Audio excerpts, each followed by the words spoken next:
Uh, Thank you for tuning in. We're doing some more Week 1 casts for the CPL, the Coach-Pupil League. If you don't know about it, it's a league to help players of any skill level improve at the game, give them a space to play, a little season, a little tournament, a little playoffs to have something to practice for, add a little more meat to the game, and build a little bit of a community. So we are going to be doing Tier 2 and Tier 3 of Puck Frotoss, which that name is going to be super obnoxious for casters to not do a little Freudian slip and make my stream mature audience only. And MCMS, which it says more, it's more coaches, more something. I don't care. I want to do a dumb acronym. I'm going to call you, I'll think of something to say instead, but MCMS seems fine enough. We got some games for Tier 3 and Tier 2.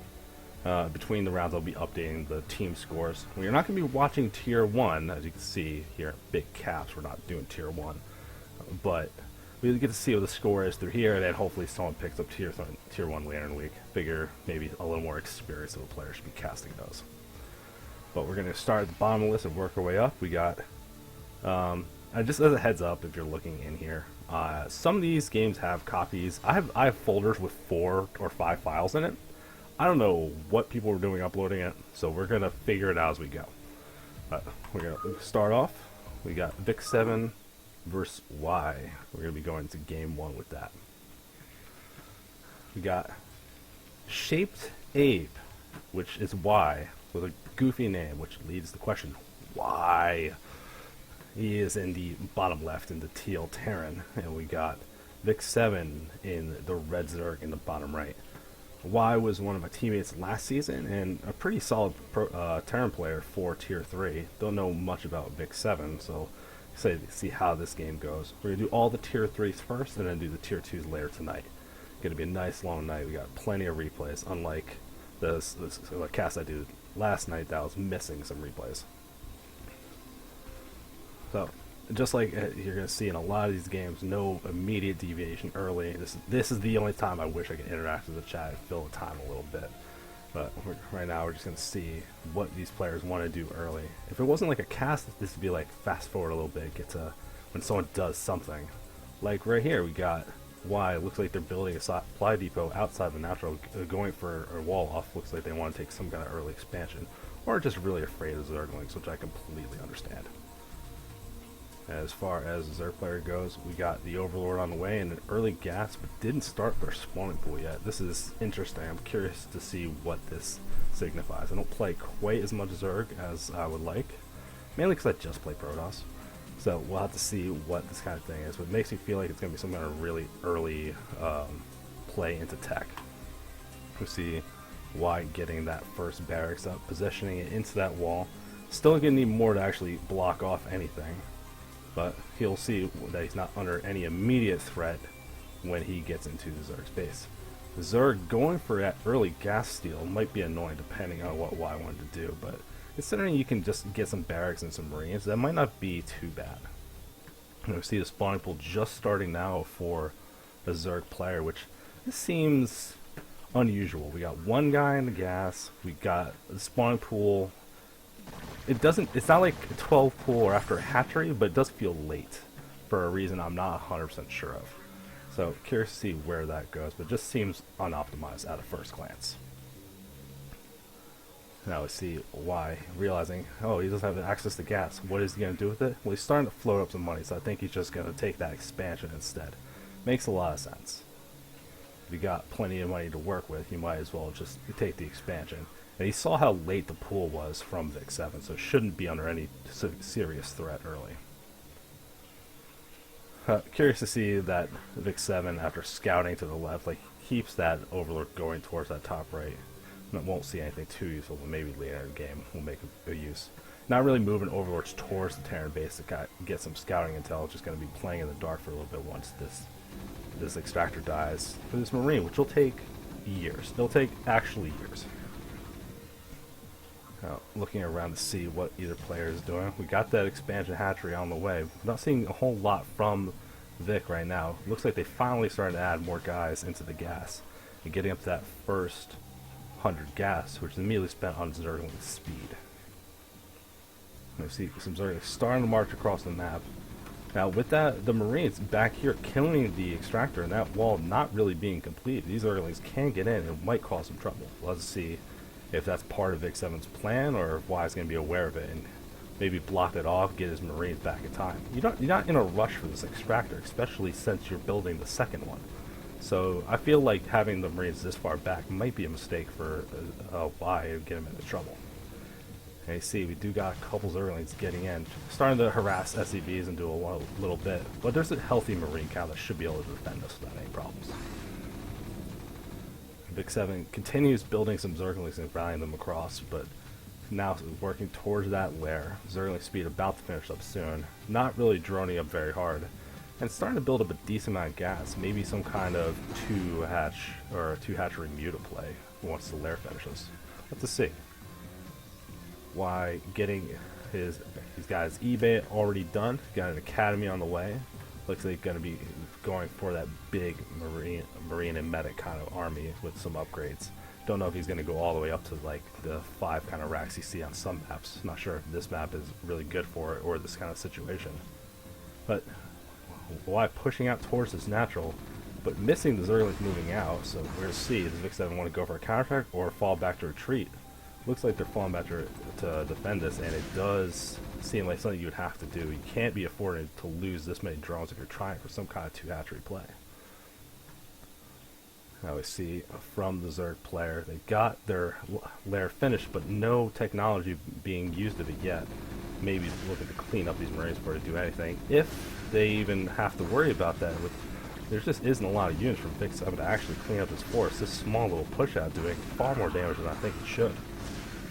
Just maybe missing each other a little bit when the Marines were marching across here and they passed the Zergling. And Vic 7 taking so much damage, realizing this game is not going to go much further and taps out. So, Y taking a nice, quick, early lead. If you're going to win games in Tier 3, there's definitely a lot of games that end like that. But I think that's okay.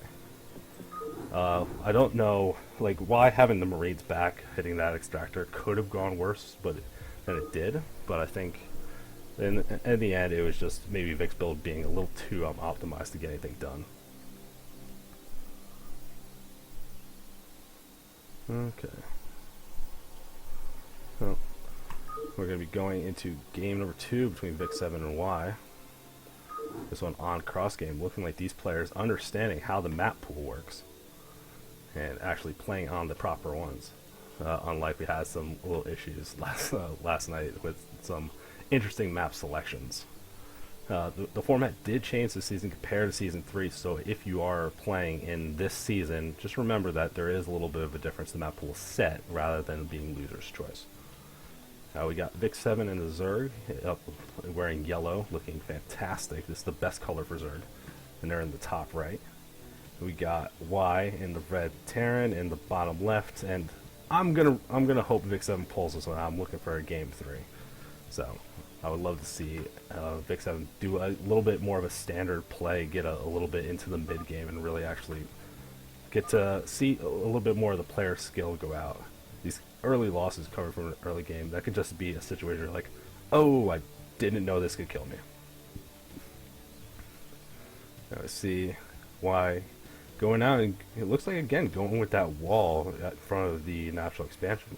If you're scared of Zerglings or just want to make it a little more difficult, making these wall-offs definitely isn't a bad thing. You'll see pro players not have to get these wall-offs, but they have so much more micro ability than some of the lower tier players to actually make that work. So, like, you can definitely deviate builds, especially in these lower ranks, just to make sure you don't die to something dumb. And we see Vic 7 doing a similar thing, getting this gas before the pool, and we're going to see if maybe this time the order comes out a little more naturally for him to get something actually produced. And it looks like Y doing a very similar build to what happened in the first game. We got that early rack. See if he adapts this time and takes the gas before Vic 7 steals it. It looks like that's going to be exactly the same play from Vic. And does not use the refinery to clear that up. Something you'll do a little more in Terran vs. Frotoss is if you see those probe and you think they might gas steal you, you can start the refinery. Don't have to complete it. Just start it and immediately stop your SV and pull them back into the minerals. So you can do that kind of situation here if you think it's going to happen again. Now, Y being a little cheekier, getting that engineering bay and not completing it, but enough of a block to force Zerglings and delay that second hatchery. We see Vic getting the spawning pool, and again, we got this one drone mining gas. They'll have a decent amount ready for that early Zergling speed, but with only one hatchery, and I don't think Vic 7 is going to really know how they're going to contest this. Like, you're just not going to get a whole lot done with Zergling speed. You're going to be banking so much money and just have no real options on how to spend it. And we see why fixing a little bit of the mistake before, getting that early, much more complete wall, getting that third building in the way. Not even being concerned about this extractor, realizing he could just take that second one at the natural instead, or just have one marine eventually kill it, not in no particular rush. He sees that he's got that eBay block and is in a very good spot, although he might just make sure he keeps an eye out for any drones trying to leave the base, because you can follow and see if they want to take a different expansion. But you see that Vic hasn't tried to move anything out. And Vic got a couple Zerglings made. You see how much money he's banking up. Even at this point, this might be just worth getting it hashed in the main base just for the extra production. You can't be floating this much money in these situations. We do see the lair on the way from Vic, but his economy is definitely in a very rough spot right now, just from having so little production. And he's getting a decent amount of tech, but I think just being delayed a little bit like this, he's going to get to where he gets these mutas or whatever plant he's going to do, but just be a little behind Y as far as the path for it. And we see Y getting that engineering bay again, getting that academy, this time timed together rather than the eBay being finished extra fast. And it looks like he's going to be doing that same plan, getting some core infantry units and getting some basic upgrades for him. We'll have to see how this one plays out. And you see this another Rax being in production, looking into get into that mid game with a bigger swell army. Now we see from the Zerg player, we got two hatcheries in production. We got the one, the natural hunter, finally getting rid of that engineering bay, and we got one in the main, which could have been started a long time ago, in my opinion.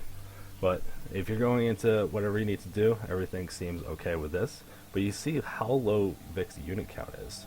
That's a very low drone count for this kind of situation. So even if you want to start getting Spire, it's going to hurt your economy so bad to do something like this. It does go for the Spire, just not going to really have the money to support this. And Vic seeing that there is a nice solid wall up and Terran having the expansion up and running. If you look at the side from the Zerg, the hatchery finished, but he's not mining. He's on 2 base versus 2 base, but already behind the curve, actually making use of it. And you can see, just from the supply difference, Zerg can afford to be a little bit behind, but Vic just not in a good spot to go into this mid game with any kind of power. He's going to have to be very defensive until he gets the economy up. See why getting more barracks going into that mid game. Hasn't started his upgrades, just starting stim now, but hasn't really started towards that +1 or anything. He's getting a decent amount of gas, and he got those structures to get the upgrades, but not rushing his way into it. And we see Vic 7 getting Overlord transport for drops, but again, still going Spire. That's very confusing to me to invest so much gas in these techs when they're not in line with each other. Like I'd see rather him spend this kind of money on a couple more mutas so the Spire has a use, or skipping the Spire, maybe going Hydras if you want to go drop, combine it with some lurkers, a real power unit that makes use of it. It's just very all over the place. And we see why just adding into a kind of normal mid game that you see a lot. I've seen it I haven't seen a lot on this map, but stuff like circuit breakers or anything with a big open area. You see Terrans get up to this 5 barracks to get this +1. They're getting stim, they're getting range, they're getting all these big upgrades for this giant mid game push that's so hard to defend. Definitely curious how Vic is going to do anything to defend this. Kind of getting a little bit of defense, but he's got to have a good eye on scouting how big this force is and what he can do about it. Does manage to retrieve these Zerglings and gets an idea of how much is, but Y didn't move out with everything at once. You can see he does have a couple units left back, and Vic doesn't really have any idea of how much production Y has completed. So this could definitely be trouble if he doesn't scout how much defense he actually needs. You see he is starting to build a couple mutas, which right now, it's not so many. He's got this one overlord here. He's got a little bit of everything, but none of it's going to do anything. And he's being overly cautious with things like Sunkens, eating into his economy further. He's going to have a very hard time. He's going to have to do some kind of play to get some damage back, because the way this is going, he's just going to keep falling further and further behind. And it looks like Y gearing up for his big attack. +1 weapons almost nearing completion. And you see that full macro getting into place. Bunch of Marines getting made, and he's starting to scout out a little bit with this Marine force. See if he can get some kind of reaction or get an idea of what's going on. There's a little counterattack group here with Lynx, but I think Vic is going to have to use those for defense to just not die to just push straight up. There's not really enough mutas here to get anything super threatening, especially against Stim Marines. And we see Vic getting upgraded attack for mutas, but you need enough mutas to make upgrades like that worth it. It'll be good later on, but I think at this point, more units is better than upgrading the couple you have. You need a certain amount to make it actually worth the value. Especially if it's not like Zealots with a critical upgrade against Zerglace or something. I do see Y does push out and lose that little chunk of army he did have out. And you see the mutant force is starting to accumulate a little bit, but Y just cranking out all these units. He needs to replenish the medics he's lost, though. Hopefully he doesn't just keep blindly hitting M a million times and just making a bunch of Marines. Without the medics to help it out, Stim becomes very risky, that he can get himself in a very bad spot. I like what Y's doing here right now, moving this barracks away and having more of a way to move in from there into the national. So if he saw muted, he's going to need to have good opening. You see very good turret placement all around, realizing if the mutas don't do damage, Vic probably isn't in a good spot, so maybe more turrets than necessary, but this is definitely a lead Y can just throw down a little more defense and be sure nothing bad's going to happen. We do see the mutas looking like they're going to start harassing, but let's see what they can actually get done, while this giant Marine ball, while being separated, is still very formidable, and looks like they're scattering around for extra bases from Vic. Mutas just barely stopping that starport in time before he gets anything out. That's going to be definitely annoying for Y to deal with. And he's going to lose a little bit of these things here, but with how much Marine production he can have out, I'm actually surprised Y is fully retreating here with these Marines instead of pushing into the Zerg and getting more things done. We see Vic taking this third base down here, finally moving into that mid game with a little bit of a better economy. And drone saturation looking pretty good for Vic compared to the beginning. I think Y being as passive as he was gave a little bit of time for Vic to get back in. We do see this high, which seems a little early given the amount of money he actually has. He's got 2 gases and working towards a third now, so it's not like he can afford 1 million defilers or anything like that. So getting into this high tech so quickly, I think you might want to establish a little bit more of your economy, because players at this kind of level, I think it would be very difficult to know they can use defilers well enough to defend this kind of army. And you can just see on this mini of how much stuff Y has going for his attack. It's denying this third base. Even here we got a good little group of mutas, and they get significantly bruised. While they do kill some Marines, there's definitely a much bigger force that Vic needs to be aware of, and I don't think he's even scouted this moving out yet. I think the one thing that was a bit annoying, I'm not sure if it actually got finished, if he did complete that seed mode or if the mutas killed the add-on. I think he did complete it though. And we see Y adding in more stuff. He's got another starport on the way. He's got a control tower so he can start building those nice tech units like science vessels.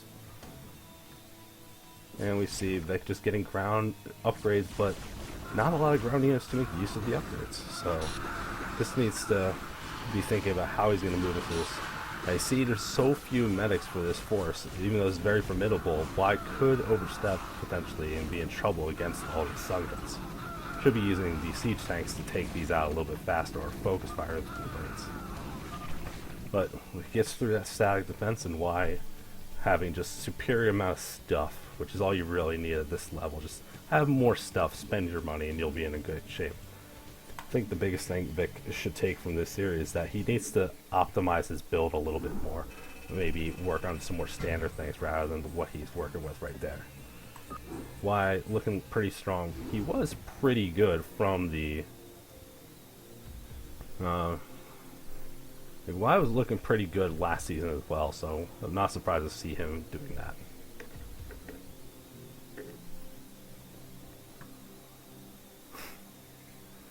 Oh, you guys and your puns.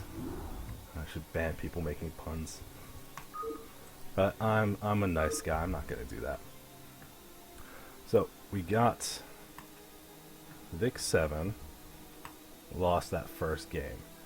So I believe I gotta update the score.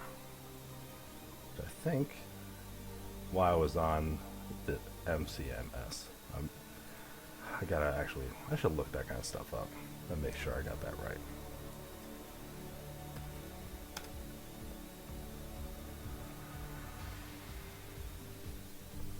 Okay. Yeah, Y was on MCMS, so they go up 1-0 from the games we've casted so far. Remember, we're only doing Tier 2 and Tier 3, so unless there's a landslide, we're not going to see who wins this set. Someone will have to pick up the Tier 1s we'll see in the future. Okay, we're going to go into that next set now. And this is what I'm talking about, that there's little copies, so I'm trying to figure out exactly what to do here. But we're going to go into game 1 with Marketing Boon versus Zini. I'm going Zini. I don't care. It's close enough. Marketing Boon in the green Terran is spawning in the bottom left. And we see Zini in the purple Frotoss in the bottom right. This map being Gladiator with these inverted ramps, this is a matchup I like a lot for being very aggressive. That you want to do maybe like 2-gate Dragoon kind of stuff or some kind of early push with Frotoss. Or maybe some kind of 2-factory play with Terran. Something to get control of your opponent's natural. Because if you can contain the top of that ramp, for both races, it's a pain in the butt to get out of that situation and actually climb out of that. So doing something not quite as, like, this is not the map you'd want a 12 Nexus on. This is not the map you would want to be overly economy cautious. I think you want to be getting in control, because you can see right here, this ramp is a nightmare to climb out of. You see Marketing Boon starting to supply depot as part of a wall. Curious about that, because having more stuff in the wall like this can be a little bit dangerous against Dragoons. It's hard to position a bunker or units in a way that can actually defend this without them just getting pop-shotted by Dragoons. So if Zini is a little bit aggressive, that placement might bite him in the butt later. You see Zini not proxying any gateways, not going anything crazy, just getting that normal first gateway. And we should be seeing a gas following up very soon. Looks like he's building that right now. We're going to see what does Marketing Boon want to be doing from here. He's getting this barracks here, which, so you got the, it'd be the command center here, you got the barracks right there. This is an interesting building place, so I'm a little curious to see what this is exactly. I'm still not 100% sure how much you would want to have the building so forward like this, but maybe this is abilities practice, or I'm missing something that seems obvious. Zini definitely could have the opportunity here to do a gas steal and force Marketing Boon into a gasless expansion kind of play. So see if he wants to take that opportunity, but if you don't practice these kind of things, doing it can get you in trouble. Now we see Zini has the Cybernetics core on the way. Very normal kind of build so far. It looks like they just got Cybernetics core, 1 gateway, not 2, so they're not being overly aggressive, doing this big goon pressure that would work on this kind of map. We just see Marketing Boon starting to get that expansion. That early command center. Should be building a bunker reasonably soon to help defend this as well. But he's just going to be cranking out some Marines and making sure he has some units to defend.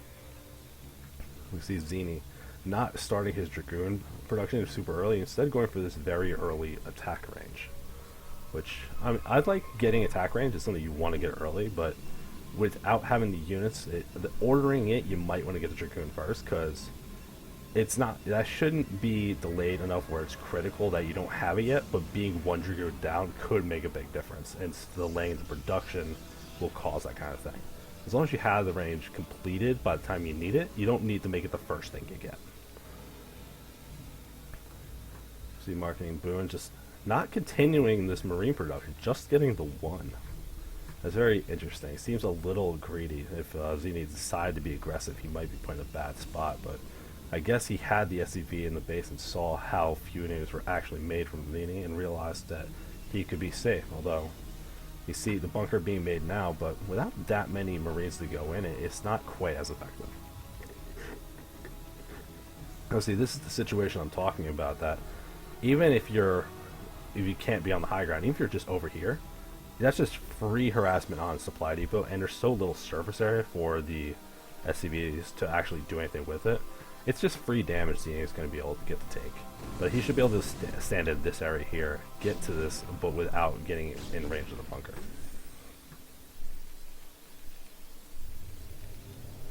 See Marking Boot getting his gas going up a little bit higher on the gas before he starts that first. He's got that first factory. It looks like they're going for 2. So it looks like maybe some kind of aggressive play going into this mid game after he gets his economy set up. Now, looking from Zini, we got 2 gateways. We don't have that early expansion yet. He's not really banking money for it. He's getting a lot of gas floating up. So he's starting to pressure with these Dragoons, but not moving into tech like a Reaver or anything like that, and not getting this expansion to match the Terran one. Zini's going to have to do something big and soon, or he's going to start falling behind in a way that might be difficult to recover. If the Terran gets their expansion up and you realize you're not going to be able to break it or do any significant damage, you should just be expanding yourself, not trying to harass or force any issue. So we do see this expansion being started, but like I said, behind you see Marketing Boon already well into mining more resources from the second base. Getting tank production online and starting that siege tech will get the upgrades he needs early. Doesn't have Spire Mines yet to actually control the map, so right now he's just being very defensive, making sure you can hold these 2 bases. And I think that's exactly what you should be doing here after seeing the openings play out. He doesn't need to be forcing any damage. He realizes he's ahead on the economy game. As far as Frotoss, we just keep seeing more Dragoon production. Still not moving into any kind of tech though. Still no robotics, no Templar or anything like that, and not getting a swell of gateways, just keeping it on a low production count and banking up his money. Just starting the robotics now as I was saying that though, so now I look dumb and I'm gonna yell at Zini later for that. This is not how you treat your casters, people.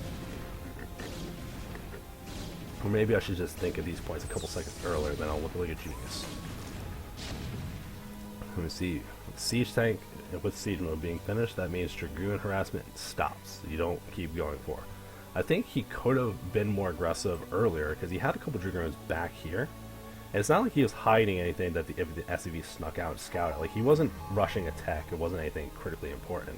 So he just had a couple Dragoons that weren't being active, and he could have been really pressuring into this area, forcing at least some repair time or something until the siege tank got online. Looking at where we're going now, we don't see any more upgrades being produced, and we don't see any vultures on the way. Still just looks like they're setting up with some just siege tanks being very, very defensive. This is the kind of thing that if Zini spotted out, especially once he gets his observatory done, maybe realizing he should be taking that 3rd base, maybe like a 4th base, something like that. Just if he's just siege tanks and no vultures, Terran might have some trouble moving out onto the map. This is where you should be extra greedy and get your bases up and make sure you can climb back into this economy game. We do see the Citadel being on the way for Zini now, moving towards that Templar tech, which is pretty expected usually. And we see Market Move still just tanks. All the tanks all the time. No vultures, no nothing. He just wants that big damage number. 70 is a very large number, so I completely understand. If I played Terran, I'd be doing the same thing. Marketing Boom moving into 5 factories in the mid game, looking like they're prepping for a big 2-base push, which, given how undisturbed this expansion has been, seems like it makes sense. If they can get their upgrades online, you see we do have both vulture upgrades finally in production. And you move into this giant swell of factories. He has plenty of tanks. And you can start getting vulture on the map 5 at a time. You could really come out of nowhere with units that the pros might not be expecting. Do you see that observer on the way for Zini? See if he can get an idea of what's going on. He has it here, but not actually trying to scout out what's going on. If you look at Zini's vision here, no real idea of what's going on. No idea of the factory count. A big thing you want to be scouting for with these observers. No idea if there's another base on the way or some kind of starport for dropship play. No real idea of anything. Now finally moving to observing and get an idea of what Marketing Boon's up to. We see a Stargate and Templar Archives nearing completion for Zini. Looks like they're going to go into a 2-base Arbiter kind of build, which definitely could open up the map a little bit. No turrets or any kind of real anti-air being made yet for Marketing Boon, so a nice recall into the main, forcing these siege tanks out of position, could actually do very significant damage. Marketing Boon starting to work his way onto the map, stopping the siege tanks right here on the high ground, not moving down. Playing it a little bit slow, which is exactly what you want to do. Trying to control these little pods of these tanks, forcing the troops to go up it to fight them makes it so much more difficult to actually take them out. But you see, with this tank count, this is a very significant amount of tanks. You got 7, and it's starting to flood in the vultures to help push forward. There's a good amount of Dragoons and Zealots here, but not really enough to be significant to fight this many tanks. I think Zini needs to keep backing up and being prepared for this kind of defense. Would love to see Marketing Boon climb up into this high ground area, because while they do a lot of damage, adding this mischance, who does give Zini a little bit of a chance to break out of this, but you see him also being very cautious, keeping units back so they can't all get dove at once. But I think if you had like tanks up here, you would do the same job, but everything would be at the high ground and not missing much. This is the kind of thing where I was thinking that might happen if Zini just commits and moves all the way out with these units. He catches the siege tanks on siege and not in a great position, and manages to actually clean up the whole thing, going from a small supply deficit to a evening back up. But given the situation that you have to think about, Marketing Boon has a good amount of production, but only can produce tanks out of a couple of the factories. While a Frotoss player, all the gateways make all the units you want. So trading your units for some tanks usually isn't that bad of a deal. Although we do see Marketing Boon floating quite a bit of money. If he had a stronger macro with this build, with these 5 factories, and kept making units, I think he could have had a much scarier push that Zini wouldn't have been able to break out of so easily. Marketing Boon adding on a couple more factories and adding to double armor. He's still committing to this 2 base, not trying to take the 3rd, but also committing to this very strong mid-game push. I think you might want to start the armies a little earlier, or just start one of them so you can get that upgrade and then get the second one for 2-1. Because I don't think you need both at once. I don't think 2-2 is critically more important than getting 2-1. It's really about getting the weapons upgrade more than the armor. Now to see Zini taking that another base. This is a little bit of a tricky spot, I think. I'm not sure if this is something you would commonly scout as the Terran. He's got a bunch of pylons here, but I don't see any cannons being made or anything like that to really supplement the defense. We just see now just the forge being started, so maybe forgetting the forge earlier or just thinking he had it, but it actually did not. Now we see from the Terran player, we got these turrets starting to line this base, protect a little bit against the recall, though one turret is not going to do the job. We see 2, so you'll have to be careful with an observer to find an angle that can actually get him into the base. I think what Zini is doing here, going for that Arbiters, but not getting recall immediately, getting stasis field so he can actually fight these tanks in a battle. I think that seems a lot better for this mid-game moving forward. With Marketing Boon being so holed up, it's going to be difficult to get a valuable recall that isn't going to get immediately cleaned up. And we see the double upgrades for Marketing Boon going forward, going to start getting that in, but I feel like maybe wanted to start that a little bit earlier to make this big game scarier. I'm not really sure of the timing for Terran upgrades like that. But Zini securing this base looks pretty good. Has a couple cannons, keeping some Dragoons there. So as long as he has eyes about this kind of map movement, where you see a bunch of vultures moving out and starting to lay mines. This is something you could be doing in this downtime, is taking your Dragoons and some observers and clearing out this kind of walk path from all these spider mines. So that way Terran's a little more in the dark about your army movements, because if he has these mines here, even if you never walk over them, if they stay there, he knows you've never gone over that area. So he doesn't have to worry about a direct frontal assault. And I see this giant grip of vultures up here, looking like they could easily run through here, but with enough cannons, I think and there's enough buildings that would make it difficult to run by. This might be difficult for some kind of play like that. They need being very heads up with their stack defense to stop anything crazy happening.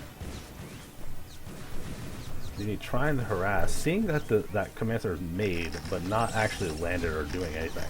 It's also a mineral only rather than taking one with the gas. So I don't think it's so bad that Marketing gets that. You gotta stop the next base from Terran. Really keep them away from having a ton of gas to work with. You still see these players banking a good amount of money. Marketing boon being up to a good amount of factories, but still having trouble actually spending all of it. I'm curious to see what they're moving on. You got that starport on the way from the Terran player, so it looks like maybe science vessels or something like that. We'll have to see what they go into for that. We got arbiters in production, that recall nearing completion. Both players just getting plenty of upgrades, and you see that Goliath range upgrade will be helpful in sniping down these arbiters later on. Looking forward from here, we do see Marketing Boon establishing not only the mineral, but actually trying to establish this base up here at the 9 o'clock position. And that's going to be the kind of thing that you might have to stop. Terran getting up 4 bases comfortably is going to be very difficult for us to fight, especially since Frotoss hasn't been super aggressive with their expanding. They basically are on even economy or maybe a little behind compared to Terran. That's not the spot you want to be in. That's a nightmare to go into this late game without having these extra base or two to throw waves upon waves of garbage units and whittle down the Terran force. But we'll have to see what Zini does. Having arbiters, you can make a lot of plays happen. And Zini pushing into this base, making sure it doesn't actually get up and running. But that observer spot to get out seems good. And we just get that immediate cancel from Marketing Boon. He's pushing into this 3rd base from Zini though, and this is definitely more important for Zini than that base was for Marketing Boon, because that wasn't even completed yet. But if Zini loses this base and goes back to 2 base economy, you see the mate's starting to mine out very significantly, only a couple hundred in the patches left. He's going to need to establish another base or he's going to be dead in the water moving forward. See, Zini's got this base, but not going to be able to saturate much. If he loses this, he's going to lose that one as well. Marketing Boon, looks like they did lose a significant amount of units to Zini's forces coming back and actually fighting it. Plenty of energy on this arbiter. We're going to have to see what they want to do with this moving forward, but I think Zini, if they try to establish some bases and set it up, they kept the Terran off that 4th base and should be in a decent spot moving forward. Just needs to actually get these bases online and saturated. Looking back towards the upgrades, we see 1-1 done with 2-2 on the way for these Terran units. That 2nd weapon upgrade making it a lot harder to actually push through things. As these tanks gain significant chunks of damage from weapons upgrades, just becomes so much more of a pain in the butt to deal with. And we see from Zini, still upgrading armor and weapons, not nearly as important. Getting a little handful of Dark Templar, which will be very fun to see what they do with that. While Spider Mines will take care of that, or there's Comset. This is the kind of thing that if they use their Comset to fight the Arbiters or scout for bases, all you do is lose track of it for a little bit. And weapons upgraded, a couple Dark Templar can do a lot of damage very, very quickly.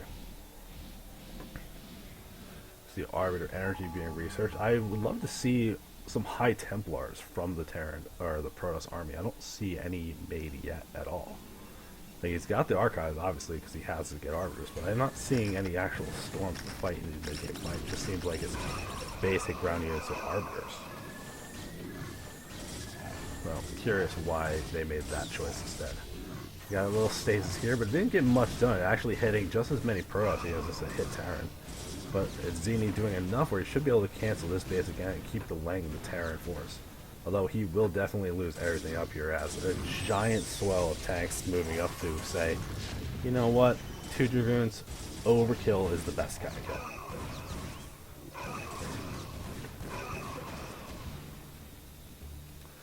And we see Marketing Boon, this base lightly defended, but going to be impossible to get through with a million mines and a couple tanks. All he needs to defend this area. So he has all that freedom to move the rest of his army around up in this top area and try to push around, maybe put some pressure on that expansion again. Both players starting to actually bank up very significant amounts of money. So curious what they're going to be spending on if they want to do a swell more gateways. On this many bases, Frotoss should definitely have more gateways than they do right now, or be moving into something like carriers or somewhere to really spend the money. Yep. Looks like we did get a recall right into this area to stop this mineral base. I'm not sure if it's going to be enough. There's plenty of damage here from these. Even unsieged tanks still do very significant amounts of damage to single target. So in a smaller scale fight like this, even just having to walk up and do it can clean up the force from Zini. And he looks like he killed some things with the recall, but not enough for what he sacrificed. And now Marking Bood up in this high ground with a giant force. Even though they're unsieged though, but should still be okay. Sieging everything at once, but everything's already in range. Sieging there is a little bit sloppy, not what you want to be doing. You see Zini losing a very significant amount of units, even with that siege actually cutting into the damage a little bit from Marketing Boon. But you see these units just, they get so difficult to deal with how much damage tanks will do compared to what you go. You have to be building a good amount of these zealots to actually break through tank lines. You see they get that one Dark Templar untouched, doing significant damage until it walks into that spider mine, which is unfortunate. And we see finally this base up and running, SCVs going in there, and plenty of tanks left behind to make sure it actually stays up this time. And then we see another base being taken from Marketing Boon up in this top corner, looking like thinking Zini lost a good amount of stuff, maybe needs to stop being so aggressive. Good time to expand if you think your opponent's not capable of moving out. And Marketing Boon does need to get these other expansions. You see the naturals completely mined out, the mains completely mined out. He's now stuck to this 1.5 base and having to get this one online. Frotoss, their main base is mined out, and we see a fleet beacon for some fun carriers. Easy way to go. If I have a lot of money and I don't know what to do, carriers. Like, it's easy. It's just like ultralights. Just make a bunch of them in the late game. Yeah, we do see this natural base from the Frotoss player still having some money left in it, and these other two bases being saturated pretty decently. Would love to still see Zini trying to take more bases. Maybe getting over here. It's an area that I don't think he's ever even walked near because he's just been spider mines there the whole time. And getting that, since it's between the bases, that should be difficult for Terran to push into.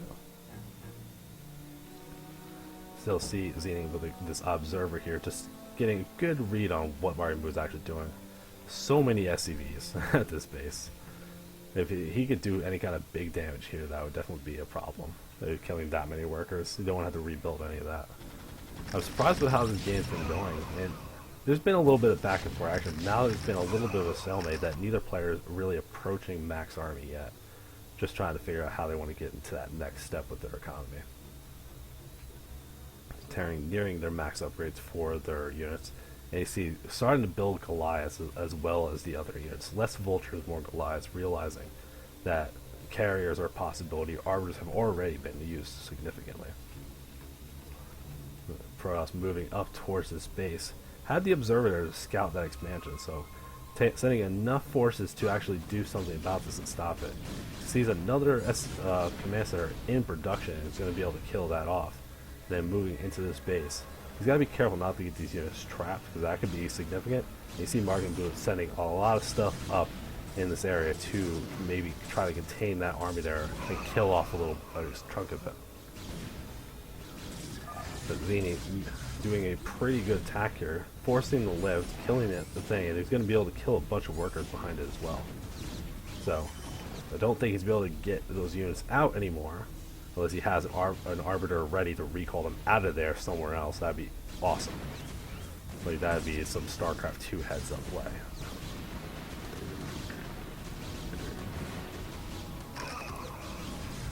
And he's going to try to fight this out.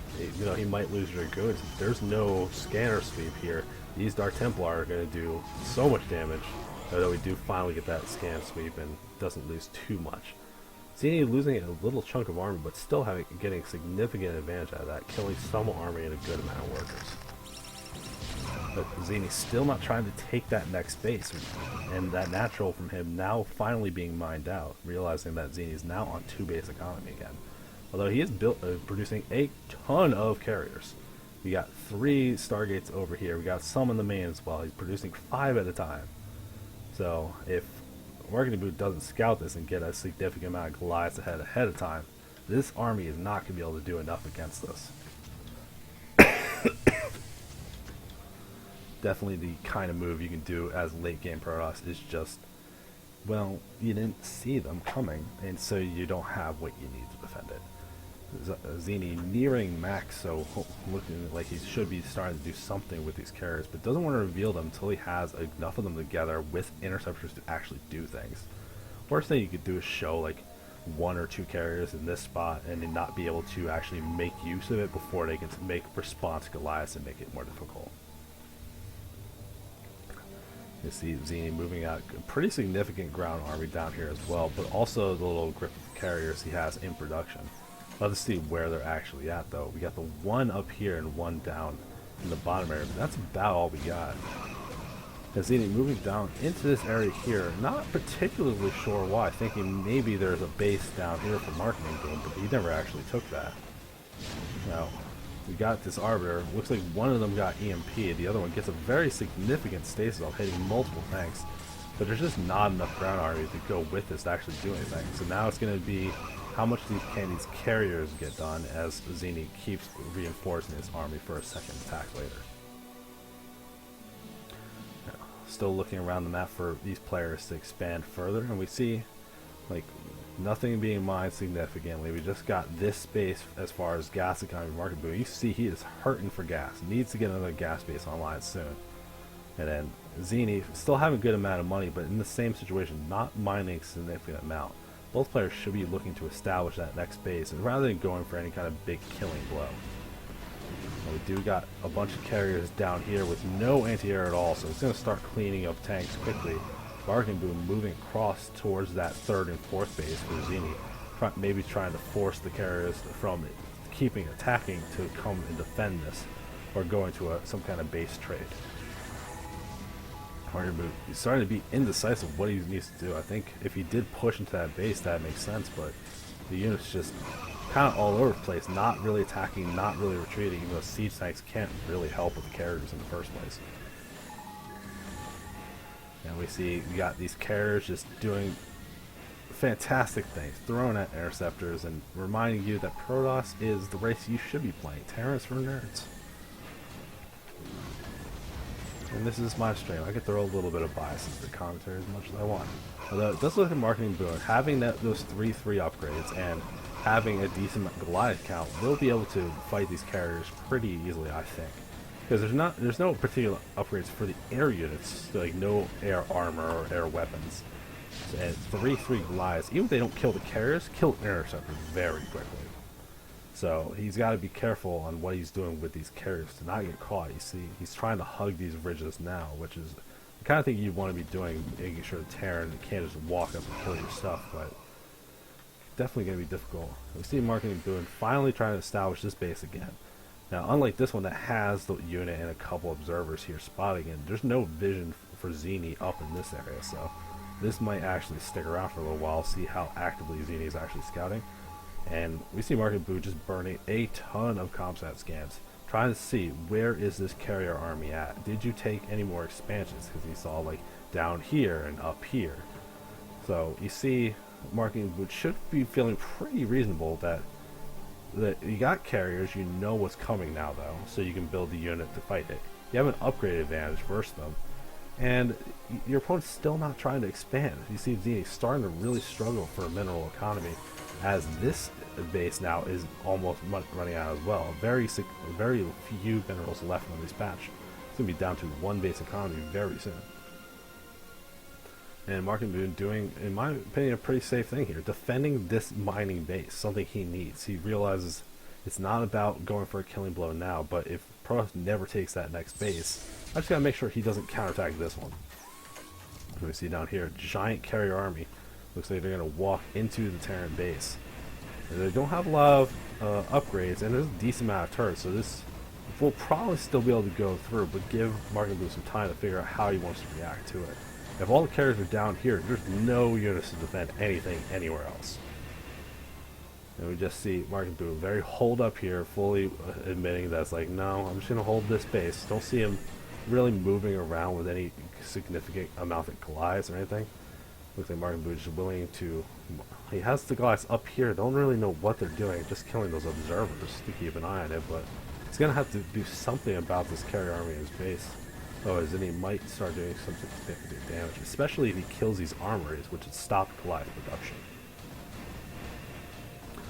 Now, it's going to be hard for the Goliaths to actually get in this area with this giant brick of supply depots being a ridge that Mark and Boone made himself that he might be regretting at this point. See Mark and Boone army starting to move out over here, hopefully going to be pushing into these remaining bases from Zini and forcing a trade of resources. Although he would also be losing a significant amount of production given that he's so heavily invested in his carriers now. We do see Zini still getting some ground armor upgrades, despite the fact they're not very ground army anymore. They're not getting those air upgrades, forgetting that they're an option from the Cybernetics Corps. You see Mark and Boone starting to push to his base. This isn't the one that is significant to worry about. And will give Zini some time to come retreat and defend. As you can see, he is bringing the carriers back to actually fight this. But it's this next base that Mark and Boone has to push and stop. This is the only mining base Zini has on the map, and I wonder if Mark and Boone has seen enough with scans to realize that's the case. And we got this defense matrix Goliath. It's going to be difficult to take down. There isn't going to be a significant amount of carriers moving.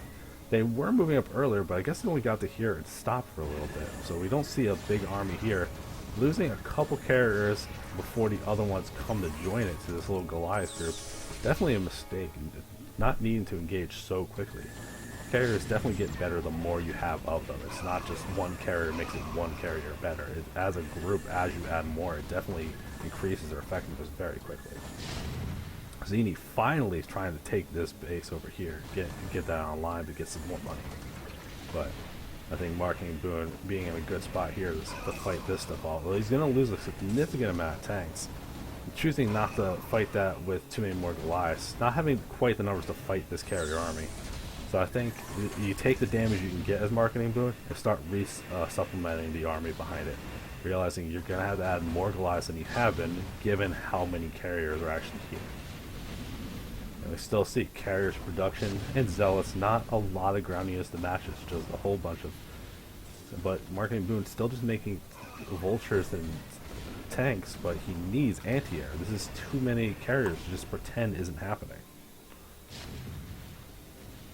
You know, we see little group of units here, but not really doing anything. Maybe getting some rally points lost along the way and not keeping a good eye on all this stuff. Although Mark and Boone definitely getting a lot more base online and having an economy moving forward. Zini running on fumes at this point. Basically, this carrier army is the only option he's going to have to get anything significantly done.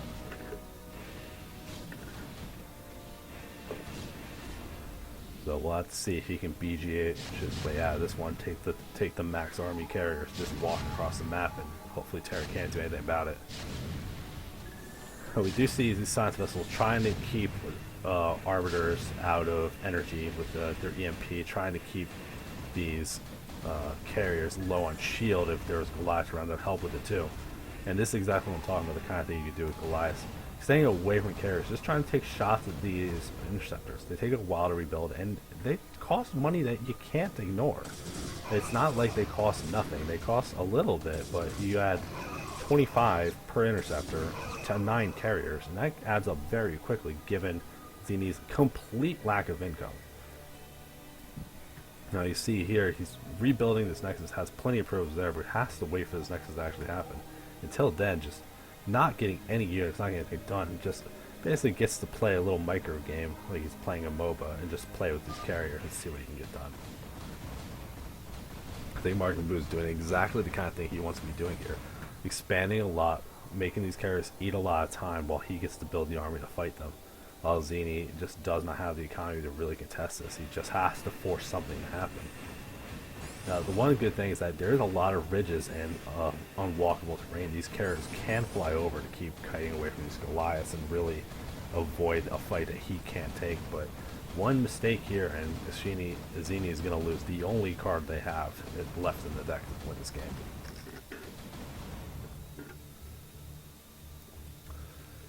Supermarket and Boone, very well saturated base here. Has this one online, but no units there yet.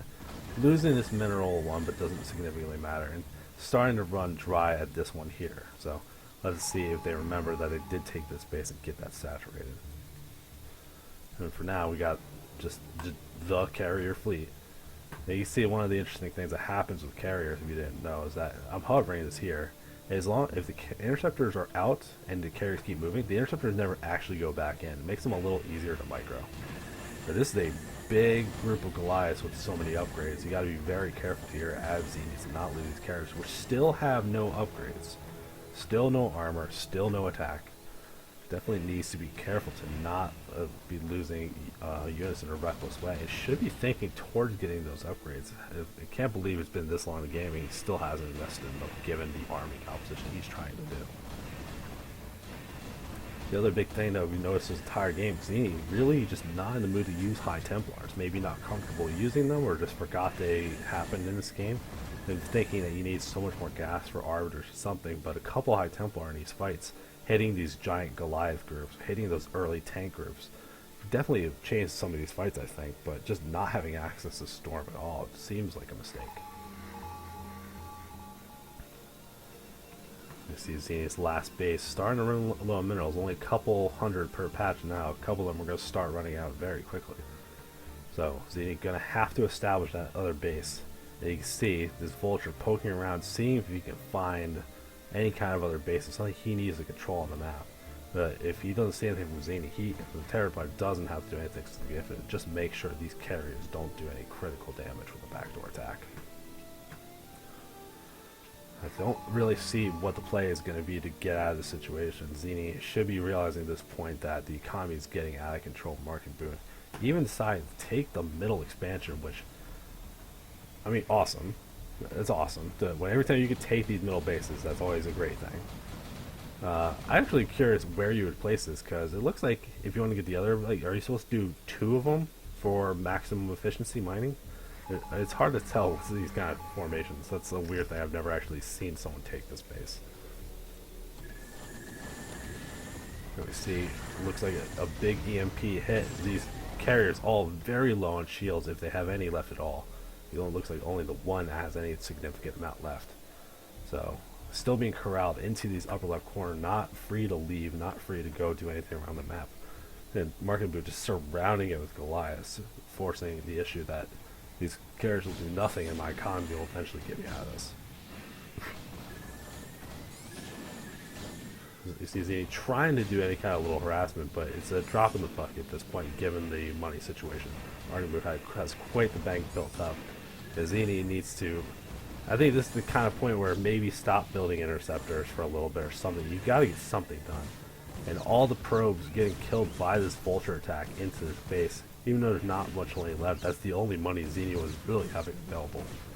At this point, can't even afford to make another Nexus. I think this game should be wrapping up pretty soon. It's like at this point, Zini just doesn't have any options.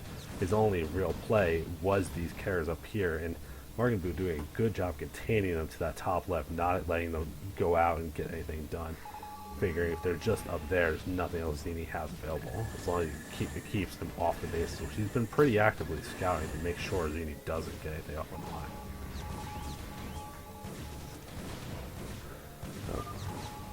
And we do see Zini finally tapping out, even though staying for a long time, valiantly trying to believe in the power of carriers, but wasn't enough in this game, just a little too much. But definitely a game, I think both players, especially Zini though, more economy. Like, think about the amount of units you could have had if you took earlier bases that actually did anything significant with them.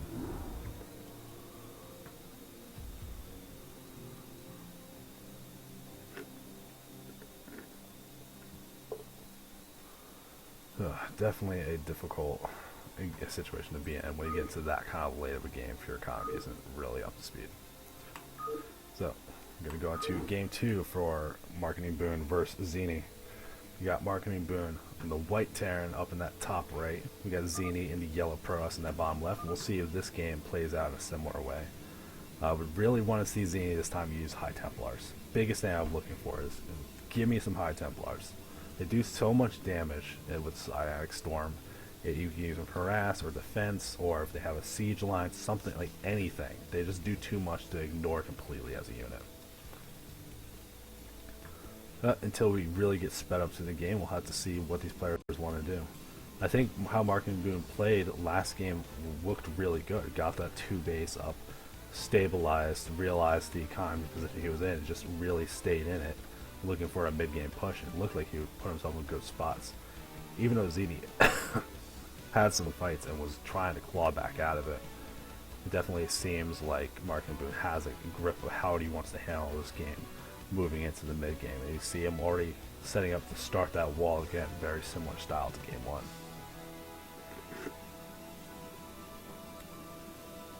Now see Zini getting a pylon, not proxying on the map, not thinking about, we just played a very long game and I lost and it kind of felt hopeless at the end. Not deciding to switch into cheese, committing to a normal play and thinking he can get himself in a better situation this time. Which I do believe he could. The biggest problem his was just too little economy. It wasn't expanding early enough. So I do like seeing this kind of thing where a player doesn't lose their minds or do anything crazy. I see Marketing Boon getting that early barracks again, setting up that wall, looking very normal as far as Terran goes so far. We gotta wait till they build the gas, and how long he keeps guys in the gas is the first indication of anything weird happening. And Pros in a very similar spot. We got the gateway, starting a Cybernetics core, gas on the way. All the usual stuff you see from Pros every game. So, looking for that first point from Terran to decide what they're doing. And you see this probe trying to be cheeky, do a little bit of damage. You gotta hit him a lot, but this is the kind of thing that if you have the APM and the time available to do it, just go ahead and do it. Just make sure you're not missing things on the way. That you see here, 15 supply, not getting. It looks like maybe delaying that pylon a little bit later. That could be. Not sure if it was queuing up probes or if he could have started like a second gateway or anything like this. So, especially at these lower tiers, don't get too obsessed with early micro and that kind of thing. Marketing Boon moving into getting that command center just like the last game, looking very similar. It looks like one good play and being practiced out rather than trying to learn a handful of builds and hoping to win with the element of surprise. And we see from Zini, he's got that range and the Dragoon on the way. It looks like it was ordered in a similar way from the other game, which, again, like I said, I think you get the Dragoon first and then the range later. So that way, if you have to have units to defend, you're not delaying the units for a range upgrade that will help you eventually, but it won't help you really early. Zini being a little cheeky here, hiding something way up here, realizing this might be something you could easily just not see if you're not paying attention. Yeah, which you can see from Marketing Boon's vision. Yeah, let's see. Yep. I don't think Marketing Boon does see that, I believe. Oh, no, he does not. That's cute. I didn't know you can actually do that in this map. He does not see that. It's just out of range. Or at least you don't see it on the mini-map. We're going to see Marketing Boon getting SCV out into this area over here ahead of time. Interesting positioning. Curious to see what they're going to do with that. We got that first factory on the way from Marketing Boon. And it doesn't seem like there's anything too crazy right now. He's still mining plenty of gas, but not getting that early second refinery or anything. So it doesn't seem like he's doing anything crazy aggressive. Looks like he's going to be doing something similar to what we had before. Getting a couple factories, getting your add-ons and stuff ready, then slamming down more for vultures later. So I'm expecting him to do this big tank style again.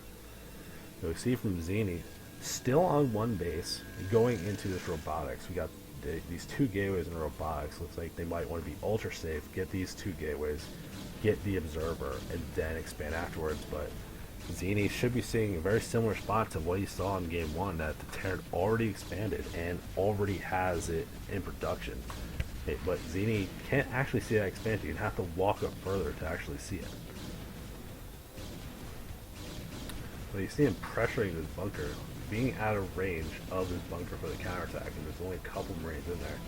Just forcing this repair. He's not going to actually kill this bunker unless he lets it fully repair, and then Market Boone's not paying attention. But this won't be enough to really get things done, and he can keep pressuring until that siege tank comes out and forces the Dragoons to walk away. And we got the machine shop on the way for both of these. No tank in production. I think this might be the kind of thing you want to get that early tank when you have this set up, just so you can stop this green pressure a little earlier. Maybe get an earlier factory, get that earlier siege tank, and then add the second factory after the fact.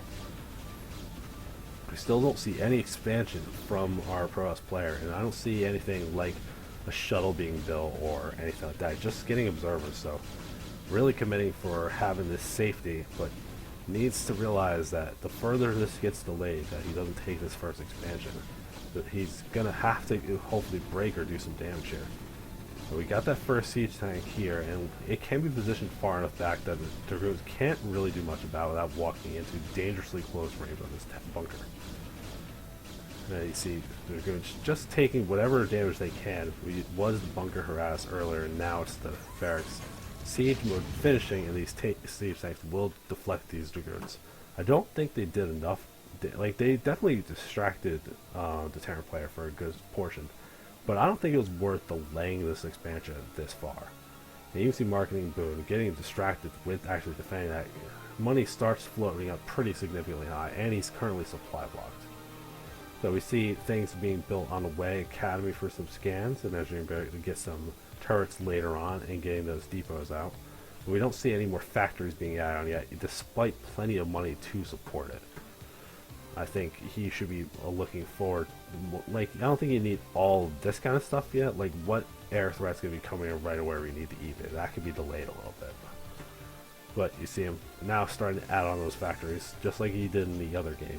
2 factories with add-ons, adding on more without add-ons to supplement with vultures.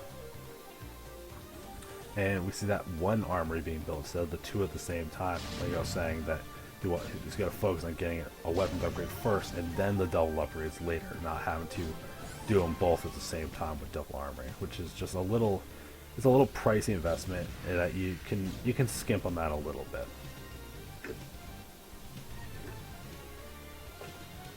And you see weapons upgrade being in production from the Terran player. Looking back in the pro space, we got a decent amount of gateways there. We have observers, but no particular tech beyond that. Not getting into any Templars, no Reavers, no nothing. Just going to use some core units to defend what he needs. Although, just like in the last game, his expansion was later than the Terrans, and he's not really posturing to take that early third to get the economy back where it needs to be. If he's comfortable being 2 base versus 2 base, but starting his later especially, Zini is just not going to get into a good mid game, just like before.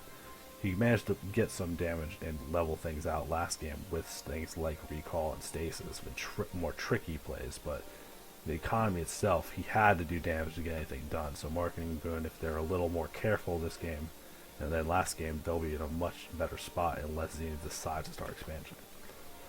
And we see Zealot legs and that first upgrade for the units. And we see everything be upgraded. We got Goliath range on the way and faster vultures. And weapons upgrade. I don't know if he got spider mines yet.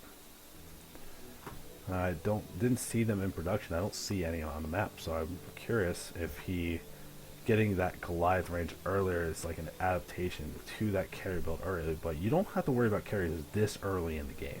They're very expensive. It would be difficult to do, especially since he invested into getting comsat. He would be able to see carriers in production. Now, what you see from the Frotoss player is he has that Templar Archives done. He's building that Stargate now, and he's starting to work towards some Dark Templar to get some harassment done, force some detection.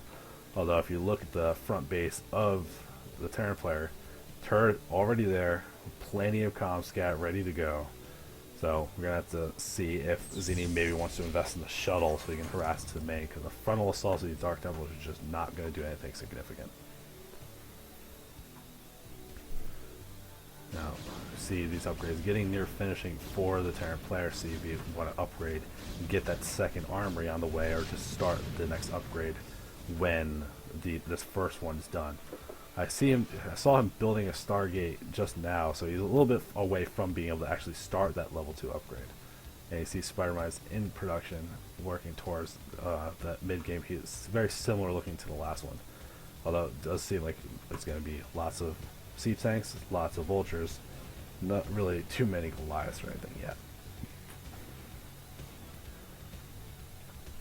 And we see from the Frotoss player, still nothing crazy significant, just core kind of gateway. Still not trying to take that early third base.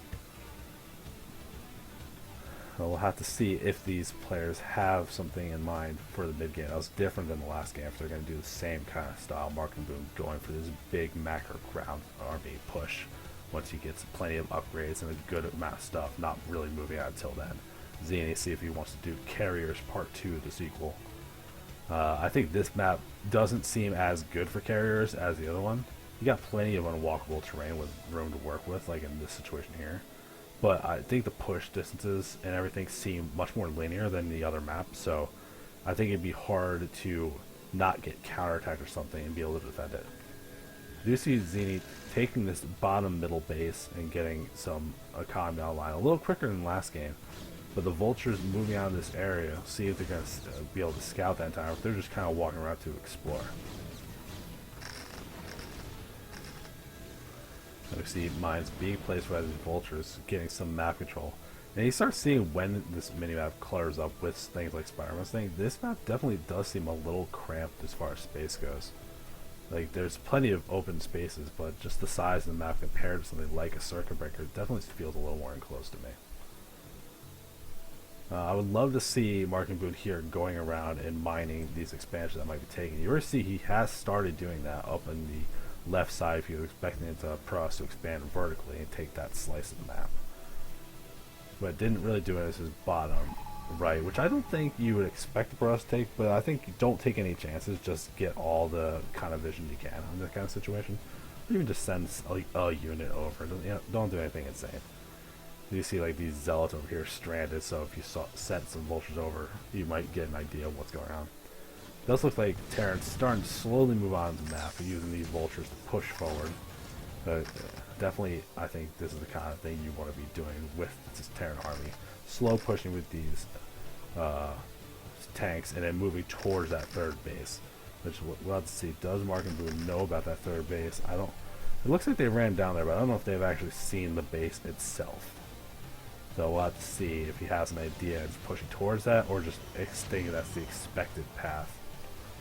Now we see from Frotoss player, Arbiters and Stasis on the way, just to give him some mid-game support, just like last game.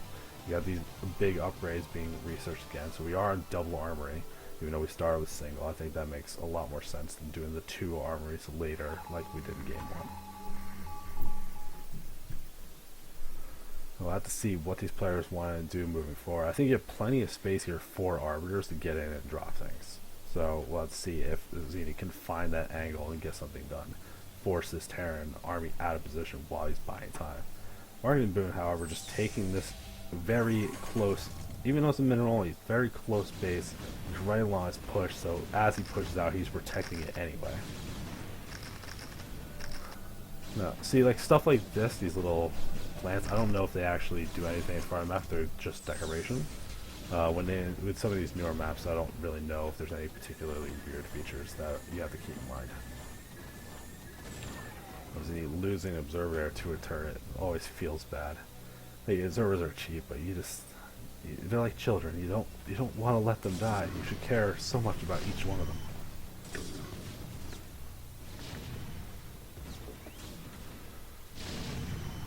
We see Frotoss, they got that third base online, they're starting to get their economy going.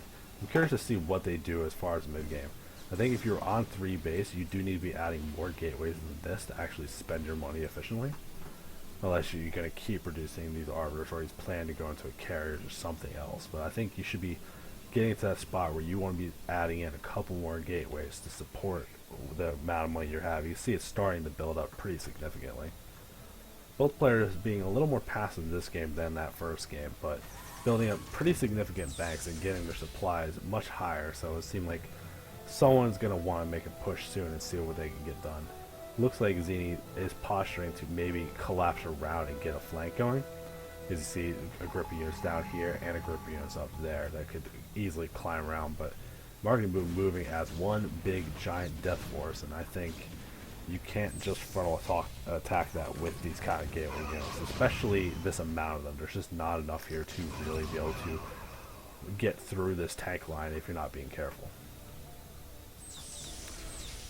And we do see the 2-1 is finished for our Terran player, starting that next level weapons upgrade instead of that level 3 attack. I think you'd want to be working on the attack more than the armor, but he does have that second armor, so he should be able to get that online soon once he gets the money. Now we see from Zini he's getting that Arbiter energy upgrade. Don't know if he's gotten a recall yet. We saw him having stasis, so as he produces these Arbiters, that will help him get to the stasis faster. And we see the Terran moving out. Zini gonna have to start collecting his forces and see if he's ready to fight, but if he has one good stasis, he should be able to do something if he hits like this giant group of tanks right here. Because not all of them are siege, so if you knock out most of the siege tanks with a stasis, you're definitely in a good spot to move in with this giant ground army. We see both players being a little cautious, no one diving into something too early. Although Zini having these observers should have a good vision about what's happening. Martin Boot very slowly and methodically starting to push through this little gap little by little. We see this army moving forward, see if we get that good stasis on these back tanks. And we got the stasis on some of the front tanks. I don't like that compared to doing the back ones. Your Zealots and Dragoons can get to the front tanks and kill them, but you can't get to these back ones. So if you have to choose, definitely choose the back ones to stasis, especially this tight of a group. You should be able to stasis that whole thing. Unlike this little group right here, which got a good amount of stuff, but basically made a little free wall for these back units to actually be able to stop it. But that attack definitely didn't go too badly for either player. Zini lost a bunch of units early, but once Marketing Boom lost all the vultures, the tanks do have to be careful because, like, if you can get in on a tank and dive into it, it definitely starts losing its effectiveness. So we see players floating good amounts of money again. That many extra units could sway these fights pretty easily. Got a couple Dark Templars in the mix to harass us, force the scans, force Marketing Boom to pay attention with this kind of stuff. Meanwhile, Marketing Boom sieging into this bottom middle base, using that high ground advantage to really force down into this. Another one of these maps with these inverted downward ramps so you can be aggressive on the positioning. Kind of a Terran's dream, isn't it, with these siege tanks where you just be like, I'm just going to put this here and harass you from the distance.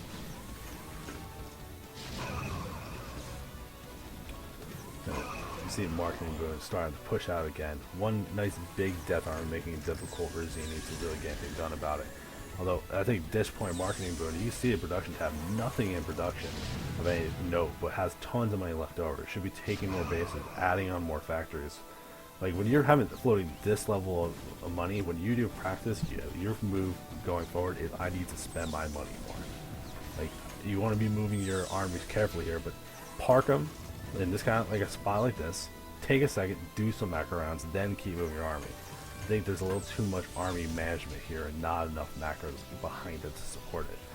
It looks kind of similar to what Zini was in that first game, playing a lot with the carriers, not really paying attention to the rest of the game to enable the carriers to move forward in a winning position.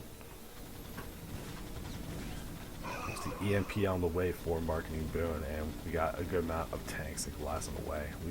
We see the EMP, but I don't see any more science vessels being approached. We got this one here. I don't really see any other ones, so we do have a mine out base for Marketing Boom, just a bunch of SCVs chilling, not really doing much. So Marketing Boom getting into that situation again, not mining the natural, not mining the main, should be looking to get another expansion, but playing with his army a little bit instead rather than taking this expansion. A problem I think both players have had this series, just not thinking the next step about your economy, just willing to play on these low discounts for far too long. Like, if you look at this, how far we are into the game, these players should be having more bases and more economy. Markin has a big bank. Like, if he does take another base, it will get depleted quickly. Had a very good stasis here, but there's just no units around that support this, so it's knocking these tanks out of commission, but not getting anything done while these arbiters are getting picked off by these couple Goliaths. And we see from here that Markin was sieging into this base that Zini was trying to take, and Zini finally get his mineral only online, but definitely not going to be the economy he needs in this situation.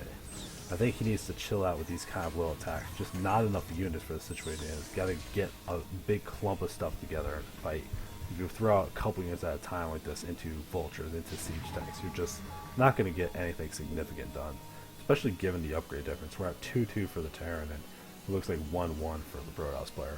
With weapons 3 almost done, now just done for the Terran player. You see Zini up here with an Arbiter. It's low health but plenty of energy. Wants to do some kind of harassment here. I think he was about to recall and decides to do it, even though this base was not actually online yet. So, curious to see what Markin does, seeing that there is this army that got put to the top part of the base. What is he going to do with his army to retaliate? We got a little bit of vulture harass into this mineral only. Definitely a little bit of a dangerous space to take. So many ways to get into it that are hard to wall up because of how wide they are. And you just have to run around, kill some stuff, and leave because of how fast vultures are. And we see, if you look at the map, so much white vision at all of these expansions all over the map in these spider mines. Markin did a good job controlling the map in this mid game, but with that recall at the top, Markin Boone didn't get that base online. It's now effectively just on this one mineral only with all the SCVs he has. We have to see where does he want to try to expand this. He's not going to be able to save this command center, so he's going to have to produce another one. But we got another situation where Markin Boone here, playing with the army, trying to get too much done, not macroing anything behind it. I mean, when you get into these late game scenarios, it is definitely hard to keep on top of everything, but you gotta do your best to spend the money in the game, because if you don't spend the money, you're just not gonna get enough done. And we see that from both players. Both players just on a mineral only as their only mining base, so they both have a good stockpile of gas, but they need to set something else up, or they're not gonna be able to move to this mid game with anything significant.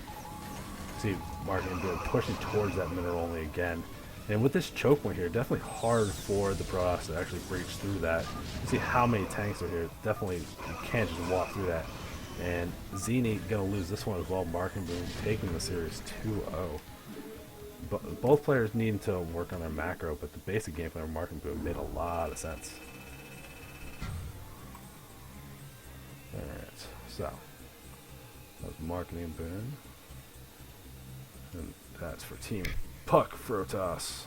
So it looks like the score is 1-1 as far as the teams go. And that would be the end of the Tier 3. So we're going to be moving into Tier 2. And we'll see if those games are a little cleaner. I like the basic ideas of the winners from the Tier 3 games. There's a lot to work on for both players. But it's week 1 of this league. And the whole point is learning and improvement. So that's completely fine. I see that there was actually 2 Tier 3 matches listed, and that there was a third one here. I don't know what that is. And let's see, I got Abstract, Cold Wave, Father. Who is this? Yeah, this isn't players listed in these games, so I think I have 3 Tier 2 matches to cast through, with one of them looks like maybe a walkover. So, we're going to start into these Tier 2s in just a second. Bueno wasn't in week 1, thank you.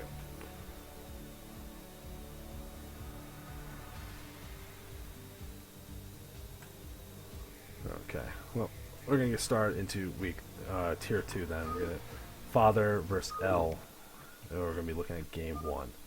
So, I'm expecting a little bit more out of the players now that we moved up to that Tier 2. We got Father in the green, Terran in the top left. And we got Ellie in the tan. Beige? Taupe? I don't know. Whatever color Zerg in the bottom left. We got some TVZ, quintessential Starcraft. If I think Starcraft as one matchup, this is the matchup I want to watch all day long. It's so interesting, so many different ways to play it. And once we're out of tier 3, where I think the skill level in tier 3 can be a little varied because there's not really a floor. So you gotta see players of very varying baselines. I think the people, once you get into tier 2, have the same baseline kind of mechanical skill, and the game should be a little more closer. Not one player just having a very unoptimized build or not spending their money and really swaying the result. So excited to see what these players decide to do. And we see already like a little difference from the other games, that a father not walling off his natural, just building the supply depot in the main, thinking he doesn't need the wall to help him out. And it looks like Ellie getting that very early spawning pool. Looks like before an overlord, so we're going with a 9 pool here. It's a 4-player map, but with that downward ramp, if you find your opponent quickly, I think you can get a lot of damage done with a 9 pool. It's like you'd want to see, but you can definitely get something done.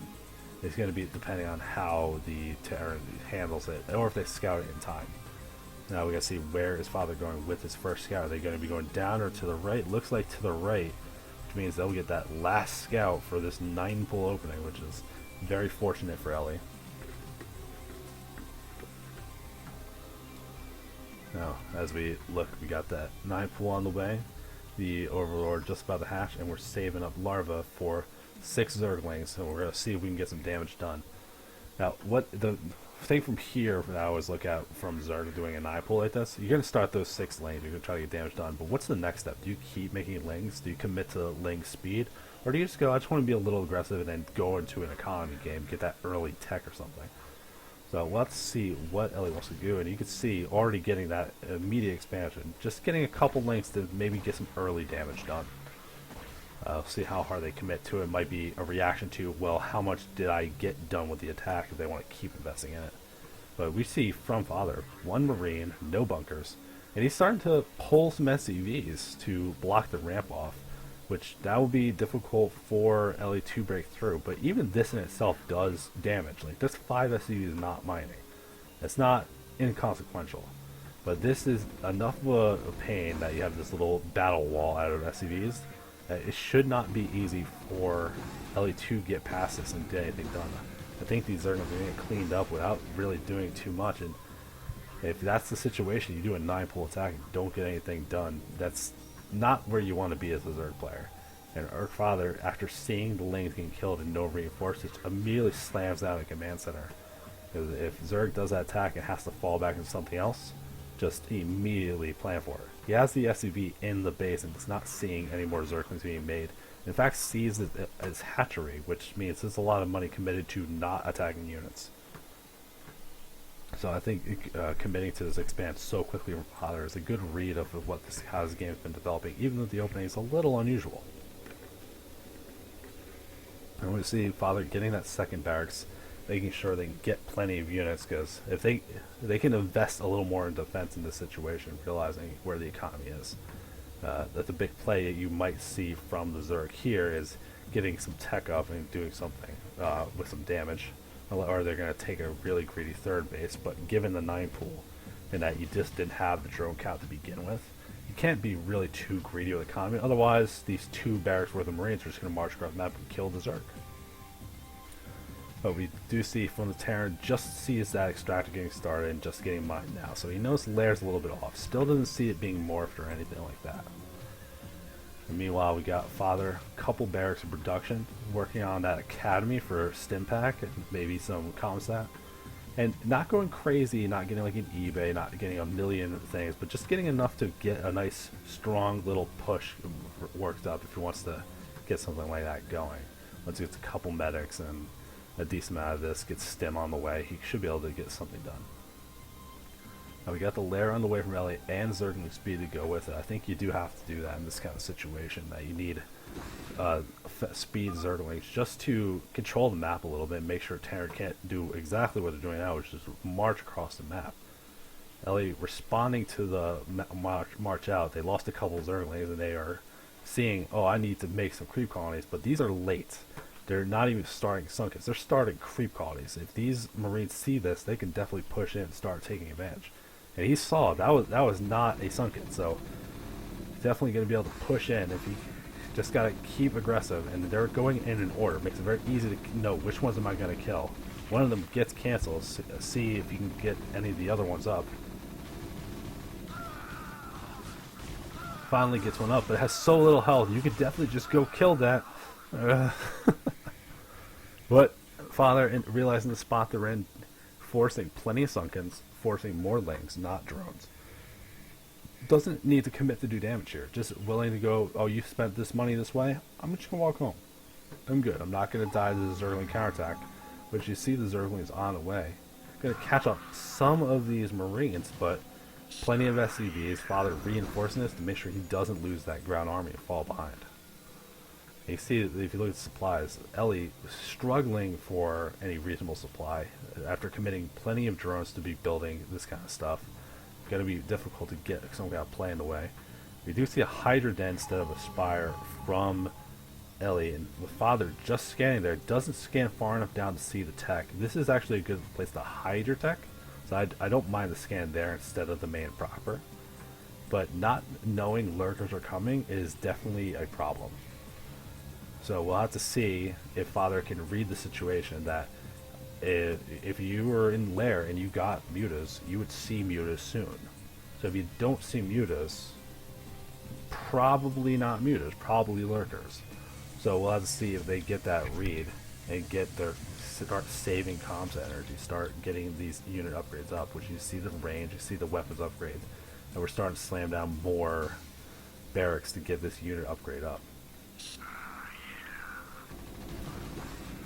Let's see where we're going from here. We got a lurker being involved and a couple hiders on the way, and this early Queen's Nest looks like they want to go straight to a quick hive, which I'm thinking that means they want to do a defiler lurker link push into this natural under the cover of a dark swarm, which that play won't happen for a little while and should be something Father can scout out with these kind of scans.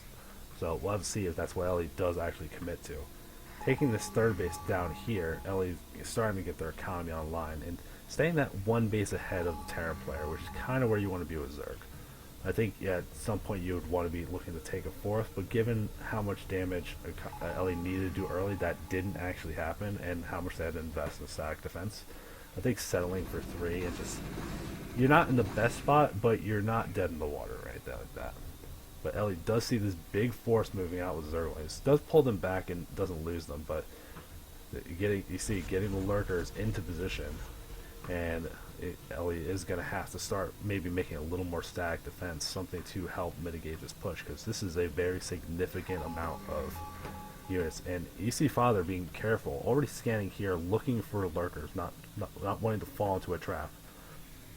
You know, Father making a decision, where do they want to go to push this? This could be very, very dangerous with 2 lurkers and that thin ramp to push up. I'm surprised Father didn't actually push into that natural. He saw some lurkers here, but I think pushing the natural, you have more concave and it's not pushing up a ramp. So I think it could be a lot more significant, and he sends just 1 Marine that sees lurker spines and decides, I'm not sending my army up there. A nice little cost-effective way to find out if you're about to get killed, which is why stuff like hold lurkers is so broken. Because you just let that 1 Marine run up there and he's like, oh, freedom, let's go, and then pow, they all explode.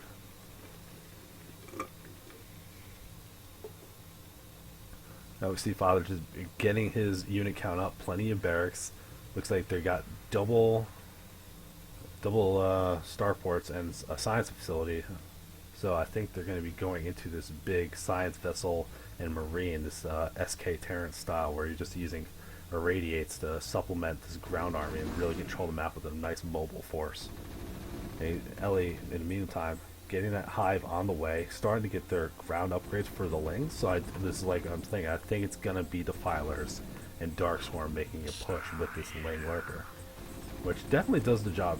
Ellie losing a couple lurkers, getting caught out, still not burrowed yet, which is unfortunate. Those are very expensive units to just lose casually like that. Father being very active about what he needs to do to poke and prod Ellie and keep them on their toes, force a little bit of defense here, force units instead of drones here. And I like the way Father's playing out this game. Has a very clear plan of which step and which step. Ellie had the chance with that 9 pool to get some damage done, but Father deflecting it well. It has been ahead in the game ever since.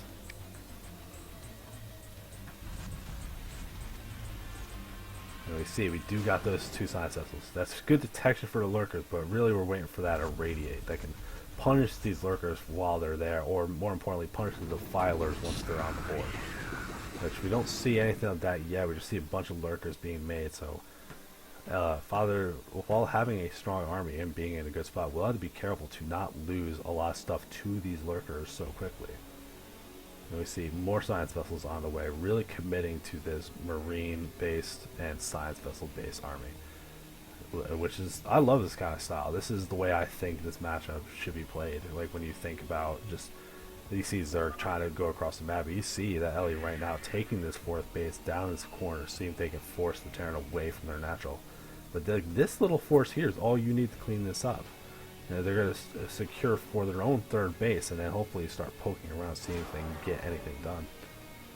And we see Radiate's starting to take their toll and get this lurker count down a bit, but there's a lot of lurkers here. So we got Adrenal Glads from the Lings that will improve their combat abilities, but at 2 Ultralisk Caverns. I guess they're rushing for the double upgrades on Ultras instead of going for Defilers, things like that, but given how much Marines are here, definitely Defilers. The Defilers are the way you'd want to go here, I think, not Ultras, because you don't really have a giant swell of money to make a bunch of Ultras. You're going to start those 2 upgrades and be able to make 2, maybe 3 Ultras. And like, Terran hasn't been neglecting their upgrades. It's not like you're way ahead on armor or anything like that, where the Ultra is going to be nigh unkillable. Especially since a Radiate's already on the table. That can help whittle through that giant health pool of an Ultralisk. Definitely think the Defilers are the way to go. And we see Father being nice and cautious. These little ramp lurkers going to be dead to this Irradiate, and then this is going to be a base in trouble. Now remember, we did see that Hive is done. We see Ultra stuff on the way. This is the kind of situation you should invest in Nidus canals, so that way you can move your units back and forth. But this is another thing where it's like, if you had Defilers, if they're king defensive unit for this kind of attack, instead Ellie's going to have to sack this 3rd base and go down to 2 effective mining bases versus the 2 from Terran. But getting back to a spot you just don't want to be in. Now we see Ellie moving out with this Ling counterattack up towards that 3rd that Father took, which isn't online yet, but just trying to keep the Terran away from getting this extra base up so they stay relevant in the fight. Which I think that's a good spot. That's the good thing you want to do. You have these very fast, very strong Zerglings. They can mow through these kind of units when they don't have support. And now this base just not going to be effective until this giant swell of armies. Father keeping on top of their production. Have 6 racks, and they've been producing units this entire time. Same with these starports, constantly producing science vessels. You do see Father starting to build up, so this might be a situation where you need a little bit more production buildings, but it is not for want of not using the buildings. And we see Father again pushing towards this natural base, staying outside it. He's got plenty of science vessels that can start poking around, seeing what's happening.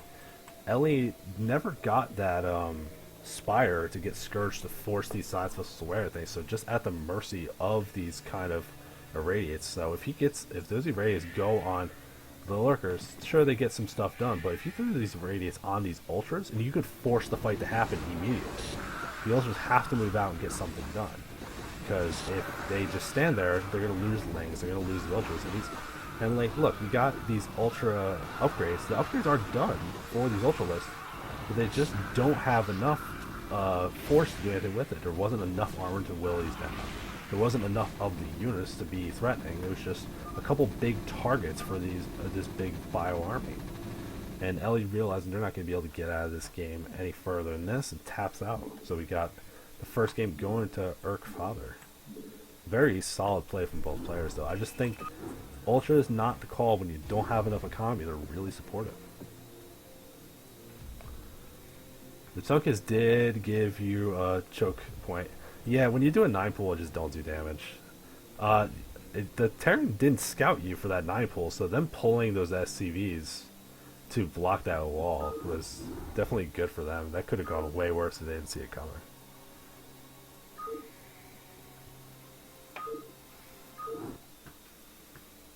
Oh, we're going into game 2. We got Urkfather in the orange Terran in the top right, and we got Ellie, the blue Zerg, Periwinkle Zerg.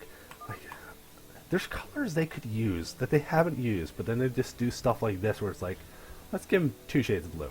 Barely different shades of blue. Like, whatever. I would love to see a little more variety. Or like, why can't this be like StarCraft 2 where you pick your team's colors? Like that was one of my favorite things about StarCraft 2, that you could pick what color you wanted to be. Even locally or like in a game, like you have the ones to choose from. This random color selection just, it's faithful for the sake of being faithful, and it could be changed. So we got a little bit of time before the game kicks in. We can go on this little soapbox rant. I want to be the colors I want to be all the time. I don't want to be teal versus red every game, because you have to go shift tab tab every time, because I need to see the minimap properly. I need to see the units on the field properly. Can I be put on the list, Blizzard, of improvements to Brood War? Let me decide colors besides teal versus red. Now see from Ellie again this 9-pool opening, which we got this 2-player map. You don't have to worry about scouting them early, so that is one advantage here. But it's also the Terran's going to scout you early, and because of the 2-player map, they might be expecting an aggressive opening, especially since you did the 9-pool in game 1. So let's see how Father reacts. It looks like he's doing a similar thing before. No wall off, but gets that barracks near the ramp. And all he has to do is pull those SCVs again, just like the first time. And I think this could be very similar to what we saw in game 1 happen with this 9-pool attack. 9-pool, definitely a good build that can get some damage done, but not if the Terran knows it's coming. So we're going to have to see what these players do. We got Ellie, the spawn pool just finished, and we see the 6 Zerglings on the way. Now, we gotta wait from Urkfather what they want to get done. The barracks will be finishing soon, so marine production will be starting. And this SCV does see, hey, there's a spawn pool. Hey, there's 3 eggs. He's sitting around, we'll see these Zerglings spawn, so we're going to be able to do the exact same reaction they did before. And Ellie not even waiting around to kill this SCV or put pressure on the stop scout, realizing I got to go now. I got to get damage done. If I don't get damage done, this is a problem. And look, it's the exact same response. Pulling 5 SCVs, getting the Marines, and that's all you're going to need to clog up this ramp and make sure those Earthlings don't get in. It's like, even like the supply numbers look very similar to the game we had before. And you see this little huddle, like it's like the basketball finals, and the Marines, the coach, just getting the SCVs all hyped to die to these little monsters. We'll see if I can get anything done, but with this kind of wall, it's not even worth trying to keep forcing this to happen. Like, you're gonna just lose length as you try to harass this. You see, they do get the 1 SCV down, but losing more of these lings and realizing it's going to be a similar situation to game 1. If the Terran can get a beat if you keep making lanes or not, which you still haven't killed that scout in the base. The Terran's getting a full beat of exactly how much economy you have. Are you rushing into gas? They see this 3rd hatchery in the main again. So they are seeing the exact build from the first game, and they're going to, like, I would feel no reason to be like, I'm going to do exactly what I did last time. And you see that from Father, taking that early expansion immediately again. Seeing that Ellie isn't continuing to make Zerglings after this opening, you're under no real threat. You got enough Marines where they're just not getting anything done. Although we see Ellie here move a little forward, does see the expansion, not committing the units to get in the fight, but sees that the expansion is under the way. We'll see if Ellie has a different plan moving forward this time. And Father doing exactly the same stuff. 2nd barracks on the way. I think next was the academy up in this corner. And we'll see if it's just going to be the same kind of game plan that we saw before. And there's that academy I was talking about. Getting in those barracks online to get the units going, get the upgrades and medics to have that strong force. It looks like Father's setting up for that SK Terran style he did in game 1. No deviations yet, so it's going to be up to Ellie to react and do something different. Now I see 1 early creep colony, but like, there isn't anything being moved out from the Terran, and you could be using the links to scout that. I think at this situation, want to be greedy a little bit here, realizing you are behind on economy. You do need to get your economy back online. Wasting even that 1 drone for that creep colony when the Terran, it doesn't seem like they're in any position to actually harass, that is the kind of thing that can keep setting you a little further behind and a little further behind. You see the Hydra then here, but I think the SCV just walked literally right past it, so LA looking like they're going to be doing a similar build, not switching to some kind of meterless style or anything like that, just going straight into these lurkers and seeing if they can get something done. They might be able to. Like, this might be the kind of thing where maybe a little more aggressive positioning, trying to actually force some issue into the Terran's natural or something like that. But if they're taking the lurkers to just take a third and camp the ramp and all that kind of stuff, it's looking like the game's going to play out very similar to the other one. And you see these Marines, they don't have a giant support of medics or anything yet, so working on that upgraded range for the Marines rather than that early stim or anything to make sure they can fight around, work against these lurkers a little better, and be able to kite over these Zerg lanes without really deteriorating the health, because losing some health to stim hack can make lurkers pretty effective if you're a little bit not careful. So Father just being safe, making sure he can defend what he needs to do and get all of his stuff online. You got the lurker aspect being evolved from Ellie's, and this time has the Spire. There's an adaptation from the first game. Getting Inspired to get some Scourges to fight these science vessels might add a much needed punch to this lurker style attack. We'll see if they're rushing for that early hive like they did last game. It doesn't look like they're going for a Queen's Nest or anything yet, but we'll have to see when they decide to get it. And you see Urk Father getting stim on the way, getting +1 away, has plenty of barracks in production, so going to be able to move into that mid game just like they have before.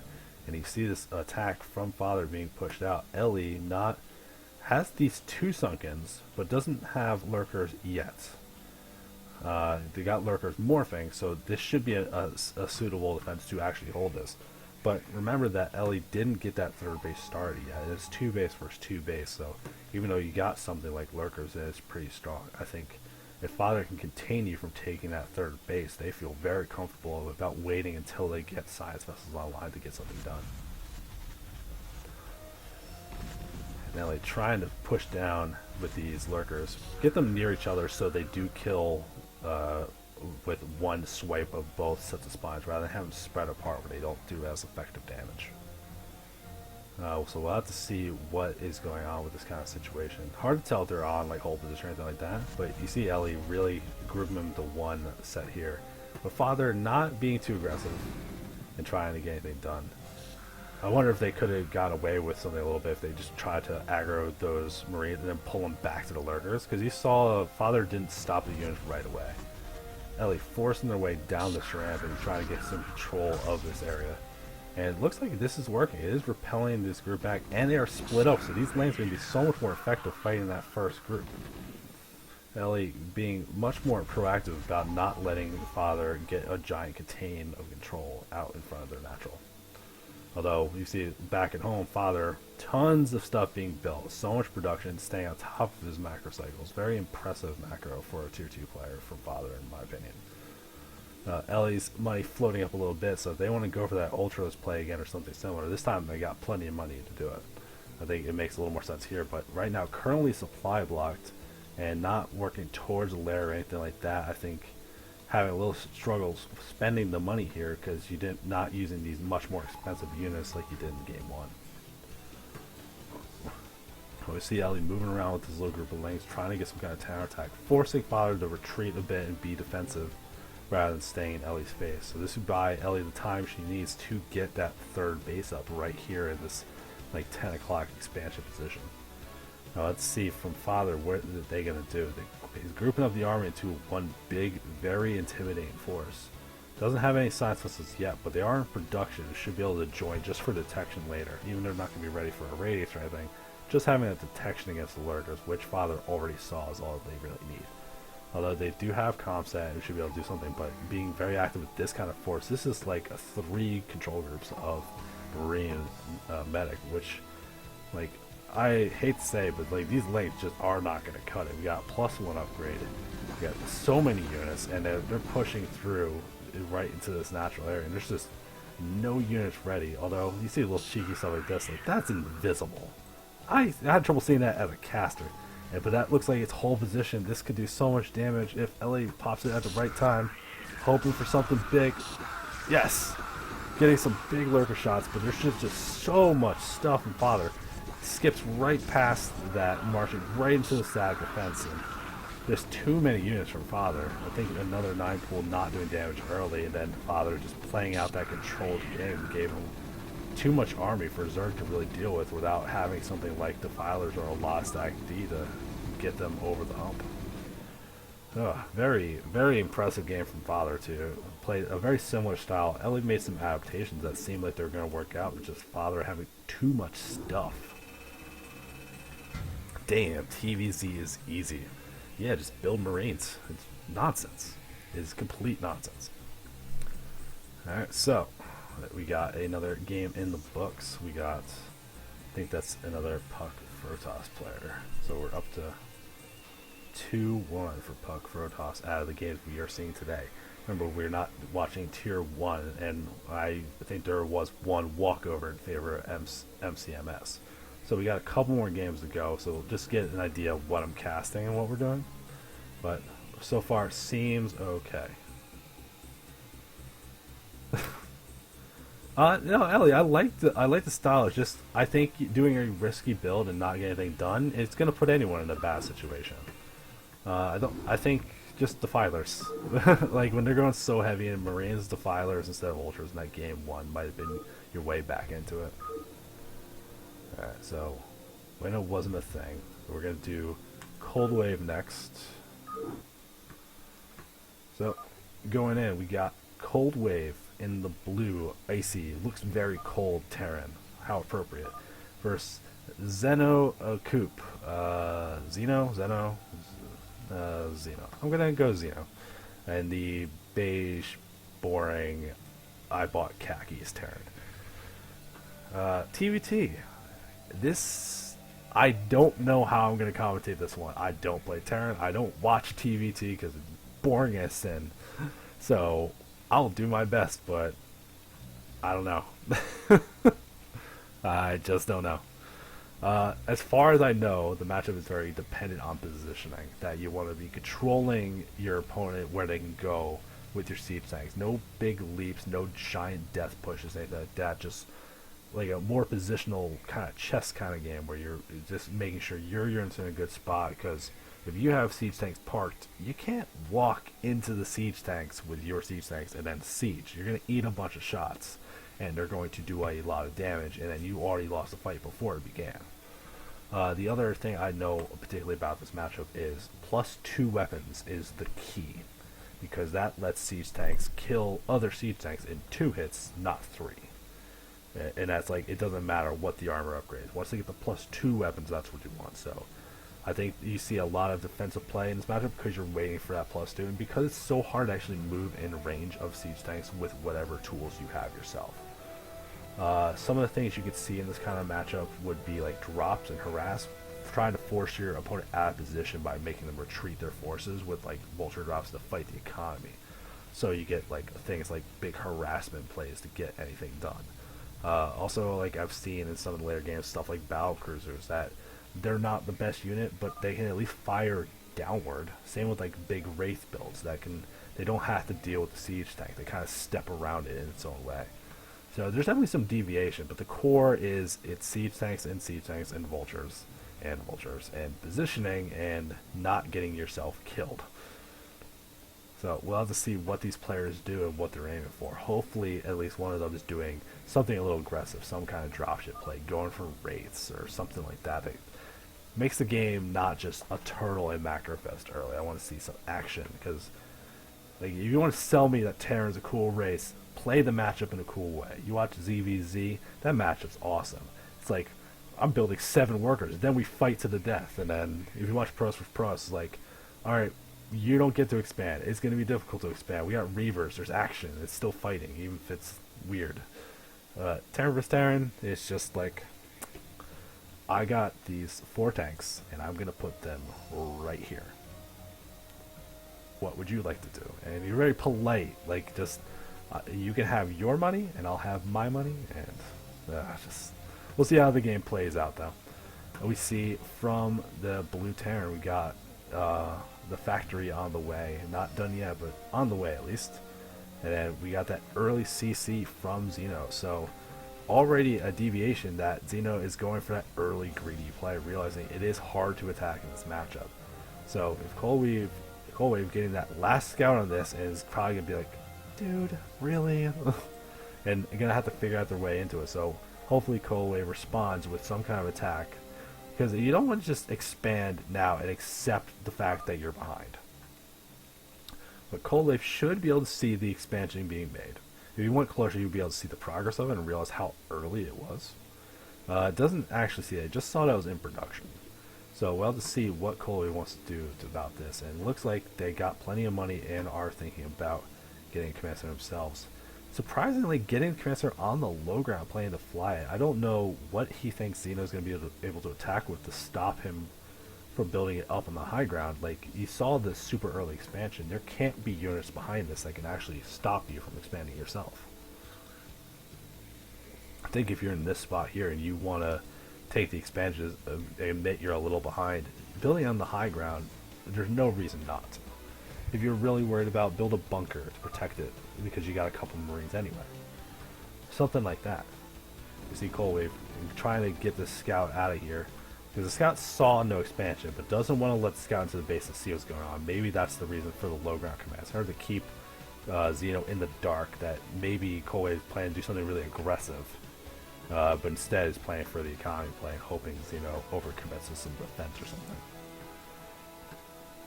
So you see Xeno getting that early engineering bang, looking like they're going to start getting those turrets to defend against drops or something, which, if you don't know it's coming, like dropship harass in this kind of situation seems like a good way to peel away your opponent. You can't have a lot of units yet as Xeno, so you would need something, and that seems like an easy way to get Cold Wave to get back in this game.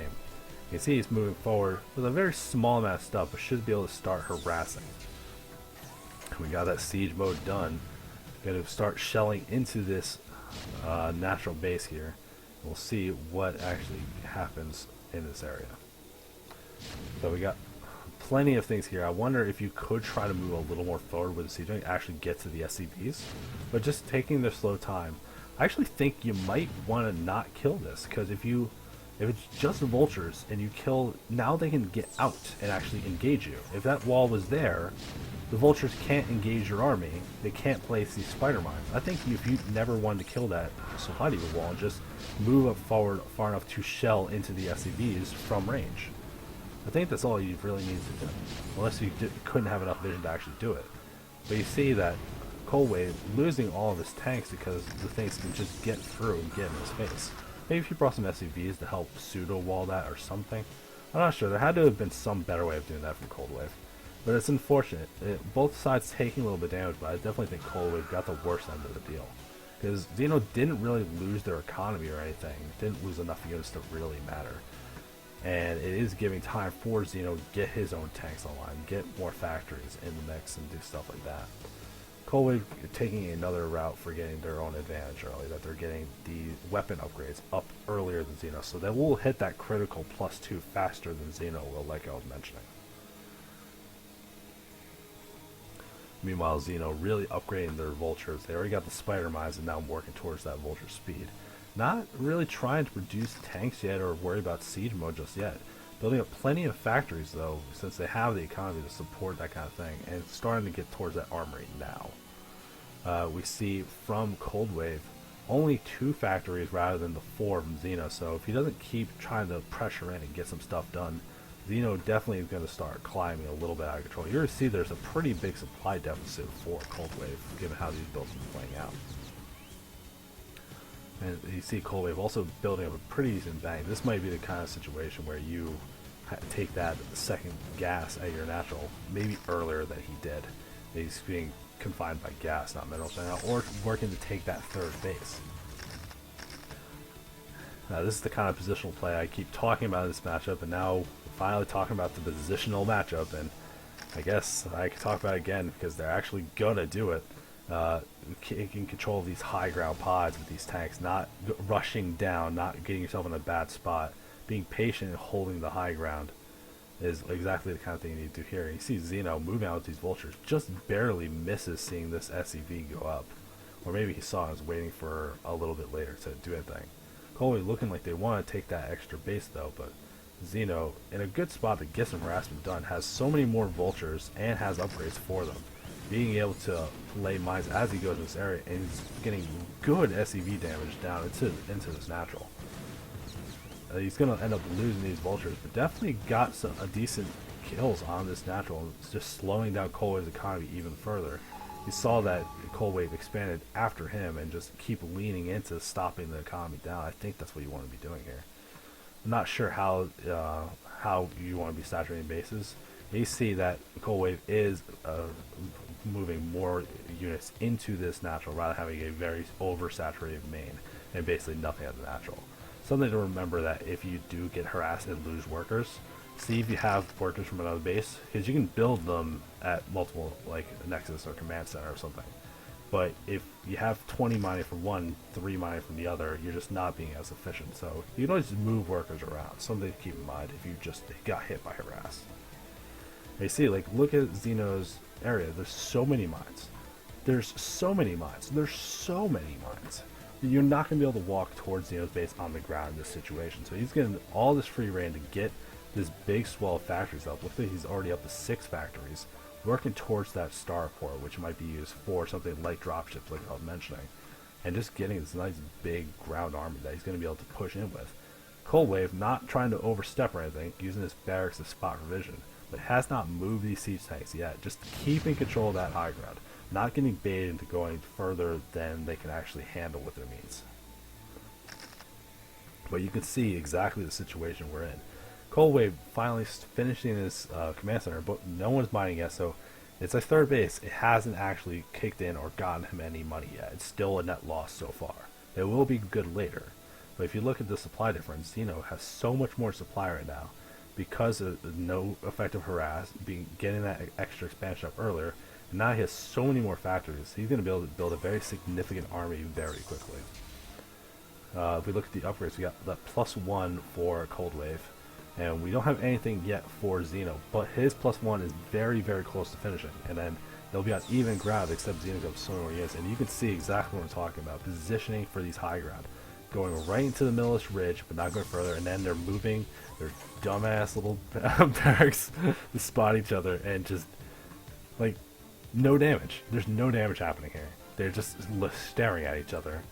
It's like, it's the kind of thing, just make one Goliath. Force this barracks out or something. Like, this is, I'm sure Terran players find this matchup just as exciting as I do.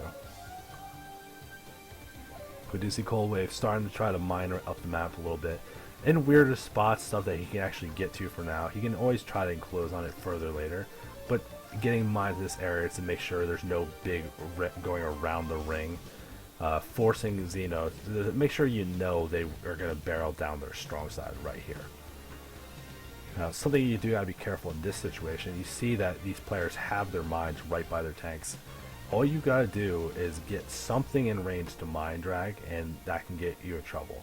If you don't want that to happen, killing your own mines when they're sitting on top of your tanks, like right here, not a bad idea, especially you got plenty of time right now.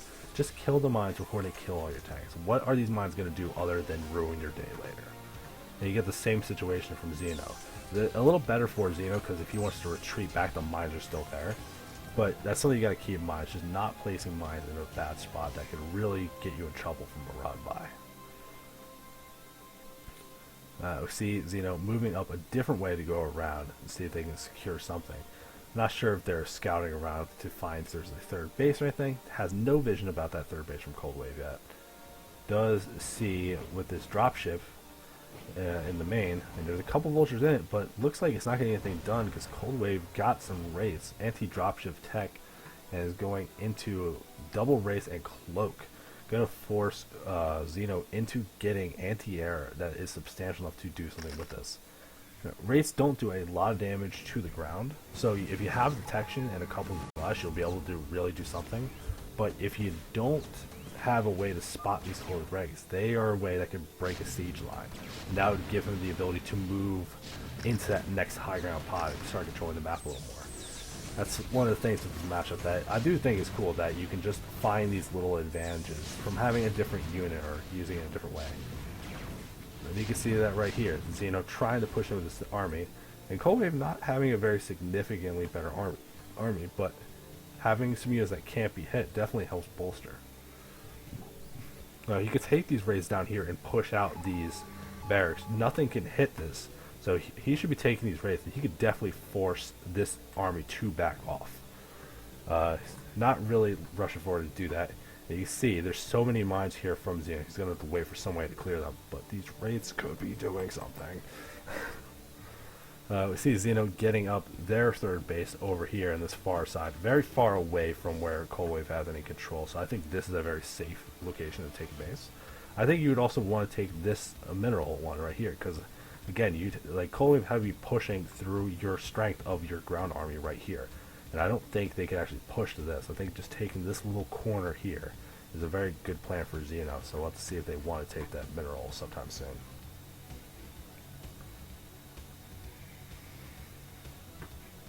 Kind of looking at stuff in production, we got ship plating, ship weapons for Coldwave. Maybe he's got another star point away. He's getting plenty of raids, but maybe hopefully later going into that battle cruisers instead of just a pile of raids. Because if you get too many raids, and raids, they're made of paper. They're not strong. You can't be committing that my plan is race, because look how many missile turrets are being built. How are you gonna break your race into this area if there's missile turrets to also stop them?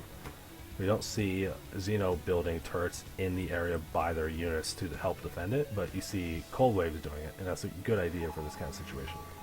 I see Xeno moving around with some vultures, gonna go harass for these other bases. Let's see if he did get that eye on that base, and we do see a scan instead of darkness there, so he does have an idea about that base now, I believe. And there's wraiths, but it's wraiths with vultures. They aren't going to die fast, and wraiths can't keep up with them if you keep moving them. So you see that the Coldwave is starting to move out a little bit, having to control another pod to make sure there's not a vulture run by right here. But the vultures do run to that area and see that. I think Xeno should be trying to force this area here. It is walled off though, so vultures would not be able to get through that anytime soon. But if you can get a little tank drop or something in the area, you take a dropship, throw a tank here, start seeding up, and then place spider mines here. It'll be hard to break that area before you might be able to do some damage. Or just getting a drop in here. If you sack the dropship but get the vultures in, with that being walled off, it'd be hard to actually get to and stop. I think it'd be worth losing the dropship for. But we see both players playing very patiently. Xeno had a good advantage with the economy early on in the game, but the supply gap definitely closing up for Coldwave, and he's building a different kind of army, and I'm not seeing a very big reaction from Xeno to build the units that can fight it. Maybe not estimating how many wraiths Coldwave is actually going to make. Because I'm still trying to find where he's keeping all of them. You got the two here, and I keep seeing him in the production line. And here we go. Look at that. We got a whole control group plus some more. We're gonna turn off the unit panel and see what are these races gonna do. We got Xeno up here moving their big amount of units, but we got this giant harassment of vultures, and they go into the siege. There's not a lot of Goliaths here to actually do anything about this. This many raids can fight Goliaths like this, so now we got these unspotted, undefendable raids going to be able to do so much damage. We'll see if Xeno wants to take his armies up here and get something pushed in, maybe towards that third, and get something done. But right now we just see Coldwave going through with the raids, and there was 12, now there's 8, and look at them. A lot of them are bruised very heavily. There has not been a lot of units to fight, so this is what I'm talking about. That wraiths are a trick that can work, but they are not a stable plan. They are so easy to be killed. And we see all these scans, but there's no anti-air. I think these are wasted scans to really see what's going on. And now Coldwave finally pushing into this high ground pod, being able to stop it. He needs to get away from these Goliaths though, but now that he's whittled down this tank count, might be able to push across this and take control of this area. And we see Xeno still has all these units way up here, but hasn't committed what they're going to do with them yet. Maybe just going to push a big army instead of trying to force a way through here where he had set up, so going around this other side of the ring where Cold Wave isn't really in position to defend it. We see right now we got all these wraiths still going heavily into wraiths from our blue Terran player, and it's still getting these upgraded things for the air units. So now Xeno's going to have to go more heavily in Goliaths, which means less tanks, so maybe Cold Wave can push down through here. It's high ground power. It's finally eliminated, and you see a scan to kill a good amount of these wraiths. I don't know if Cold Wave fully knows about these mines. Hopefully it doesn't move too many things and get things wasted. Moving a very small amount of stuff, seeing if you can see something to trigger. Didn't see any mines pop up there, so might think he's in a better spot to move through than he actually is. We'll see what he wants to do moving through, but Cold Wave making a lot of good plays to even up the supply count, and has plenty of money to boot with how he's been playing. Xeno had a good advantage early, but just didn't really lean on it too much to secure more bases, keep that economy ahead. Cold Wave taking the third base faster and not getting punished for doing so. You know, I think Xeno had the opportunity to get in this space and do some damage, just hasn't really made any engagements to make it happen. Instead, Xeno taking this other side of the map, and maybe this is what he's going to use to secure this, like these other bases up in this area. For if he controls this area and controls the bottom area, you can't push into that top right corner without drops or anything. I see Xeno trying to just march across. This is the danger you can run into when you're going to tanks versus tanks, but there was just enough stuff in Xeno not stopping the siege and fight, just keeps walking through these siege tanks where you can't just be in a spot of trouble. Now we do see the Wraiths trying to defend this push, but does clear out all the Goliaths, so they will be able to do these damage and kill these tanks. Xeno getting far, getting close to that natural, being able to push in and control the map a little better. But this giant Wraith army from Cold Wave still doing massive work and not being punished for doing it. Just finally mining out that natural, so we'll have to take another base very soon. Looks like he could fly that one over to at least the mineral in the small time, and he's building another one down at this 7 o'clock base. Now, if we take a look around for Xeno, even though he got the expansions earlier, look, his natural's not mined out yet.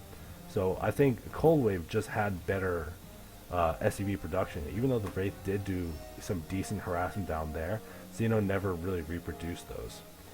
Now, but we do see Xeno had this base up for a while, is starting to get... Alright, he had this base up for a while, and is starting to get another one online, so he's going up to 4. Looking like maybe trying to control up in some of these other sections to control more bases, or at least keep Cold Wave on the amount of bases he has. Not sure if Xeno is fully aware of what Cold Wave has available, though. We see the marks of scans, but that could be from a while ago. It's hard to tell. We see both players still just stand still. These guys said, I don't want to play Starcraft. I want to play Risk. We're going to play a nice board game, turn-based. You take your time. We can play by mail, by correspondence. Although it seems like there's finally going to be some attack. I don't think Xeno wanted to do that. I think they were getting baited into walking forward, attacking from getting shelled.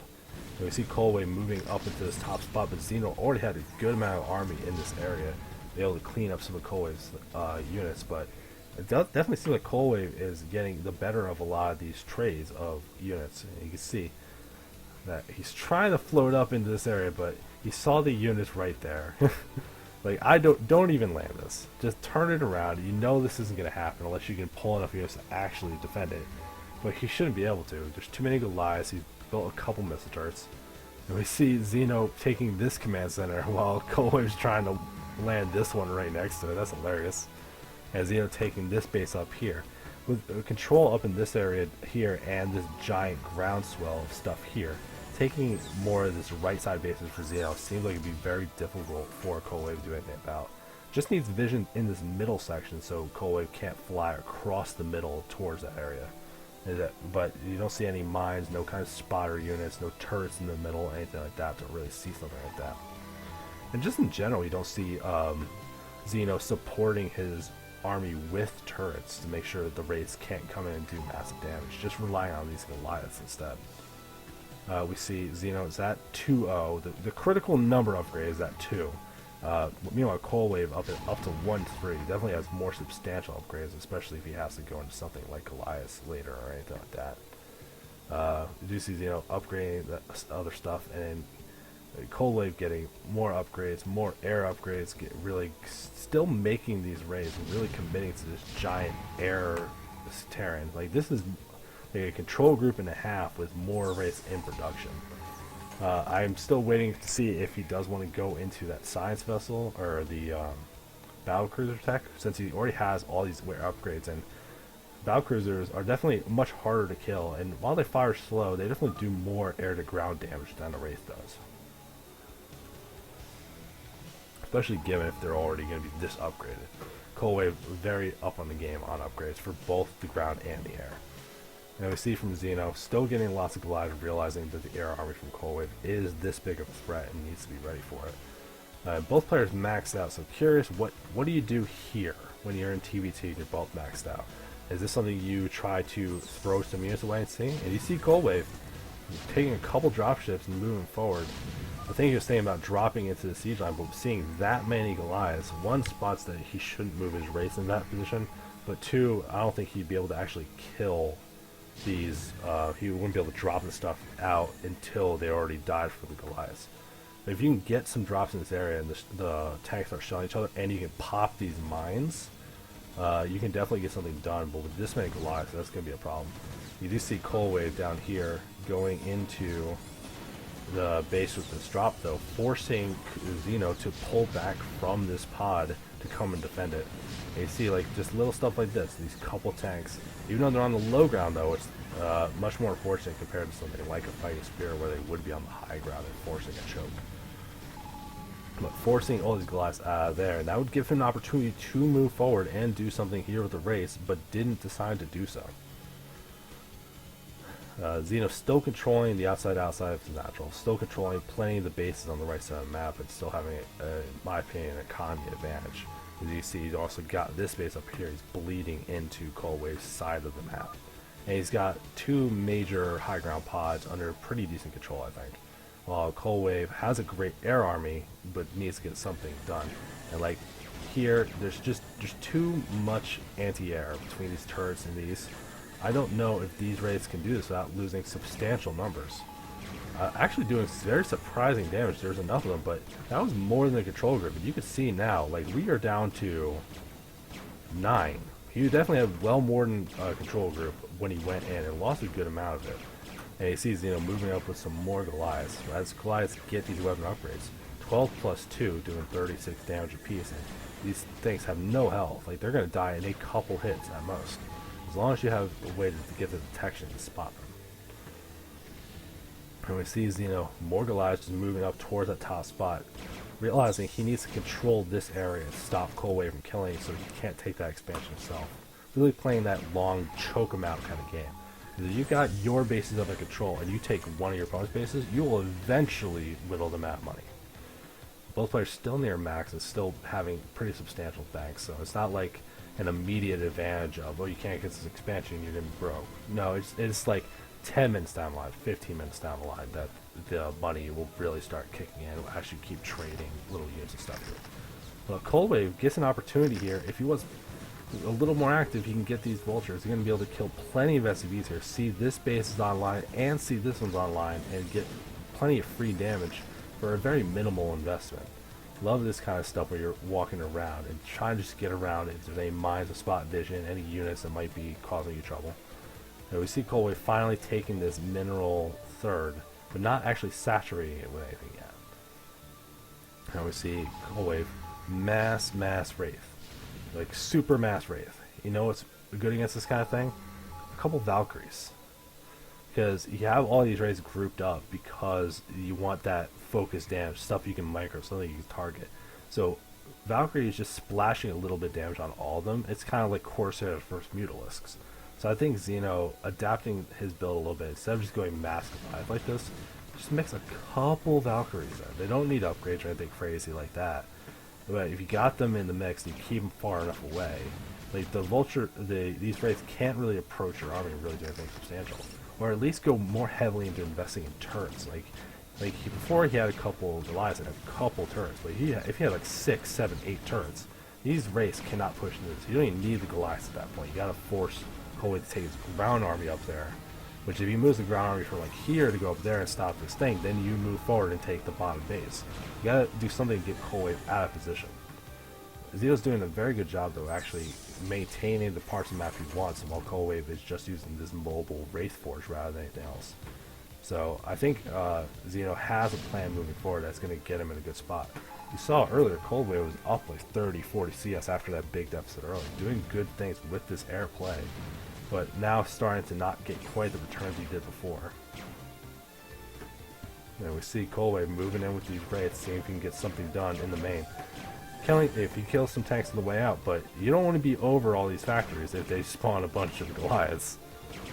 We see him killing these armories. The upgrades are done, but that could definitely be a little tricky. If he kills these armories and Xeno doesn't notice, you have to rebuild the armory to keep making Goliaths, so that can stop the numbers of Goliaths really being a thing.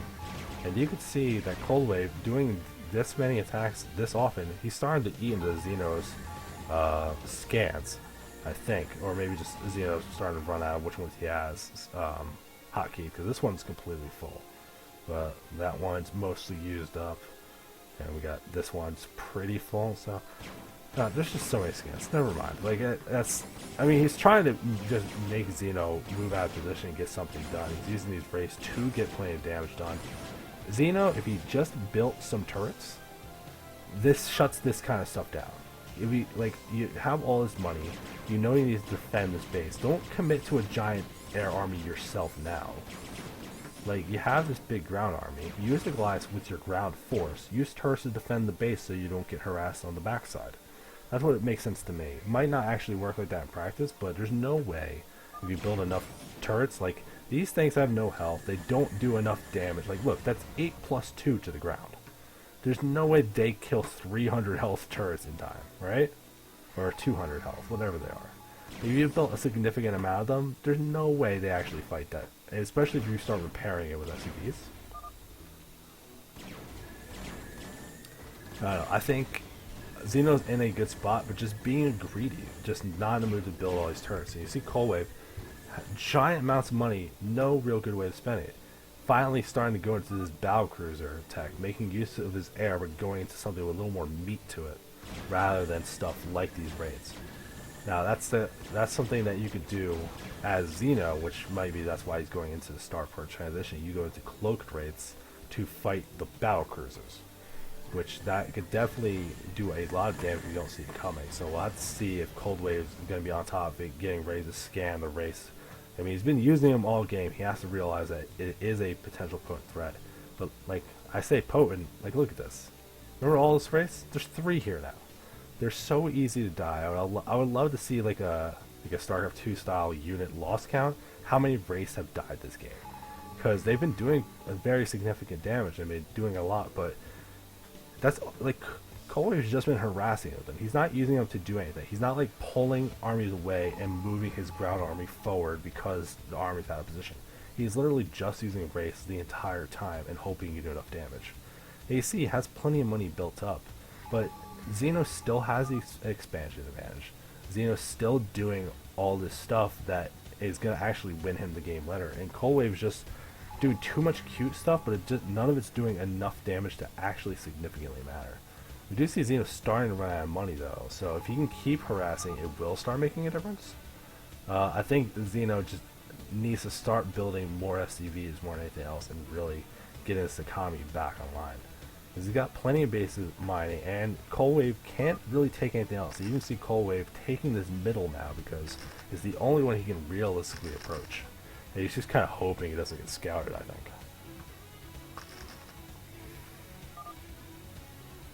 So, you gotta see what these players want to go moving forward. Both players still near max, and despite the money advantage, if you lost one big fight, it's not like $9,000 helps you build 50 units fast, unless you start building a bunch of production facilities, which you see a decent amount of factories and a decent amount of starports, but if you lost your entire fleet, you're not rebuilding that in 2 cycles with this kind of stuff. This isn't like Frotoss where you have 40 gateways.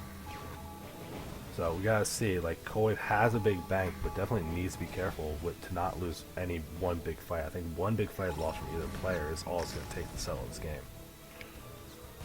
Let me see from Colway. Another cute little harassment to keep the economy of Xeno down, but if he doesn't ever actually want to make that attack for a killing move or do anything to really do something other than kill some SUVs, I think he's just hoping to choke out Xeno, which that's just Xeno not being as active with SCVs. Like, look, there's a giant grip of them right there you could be using. He hasn't been making them from these other bases enough. Or he just needs to make turrets and actually defend these bases from the raids. It's the only thing that's been doing any damage. So I think Xeno had the more bases, had the better position, but just being greedy. You can see now, feeling desperation, going for that attack with these tanks. Has plenty of ground units, but having to push across against these tanks and push into the high ground. Still has enough to do it. I think it's definitely closer than it looks. But you see, this big fight, you got Xeno back ahead on supply, despite all the other stuff. You got a couple of these battle cruisers, which do much more damage than the Wraiths, but it's still a good amount of lives to actually force anything down. If you can kill these and start controlling, again, start slowing it down, getting your siege on these high ground pods and see what you can do. Stop defending this so aggressively and get that down. If you're going to start pushing forward, you need a real army, not just using a little bit of it. But if Xeno can push forward, get control of this area, and then slowly move over to here, then he cuts this off at that forever. Like little stuff like that, it's just, you gotta think positionally how to cut this map up and make use of stuff. And you see him now moving this giant army downward from the other side, where the Cold Wave is not in position to defend this at all. No tanks, no nothing. You just see a whole bunch of SUVs repairing this battle cruiser. But there's so much stuff here. I'm curious to see what's going to be the play for either of these players to get forward. And you see Cold Wave here, so much money, but not actually making use of it. And that's a heartbreaker, seeing someone lose with this much in the bank, just because they were doing so many good attacks, so much good pressure with these raids, and so many things, but no actual step forward to do damage. It was just, I'm going to harass you to death, and Xeno had more bases, never left the game. That's the kind of game I could definitely see you as the Terran player from Xeno, just being like, oh god, I'm taking so much damage, but you just go, oh no, they still can't kill me. You just stay calm. It's you, yes.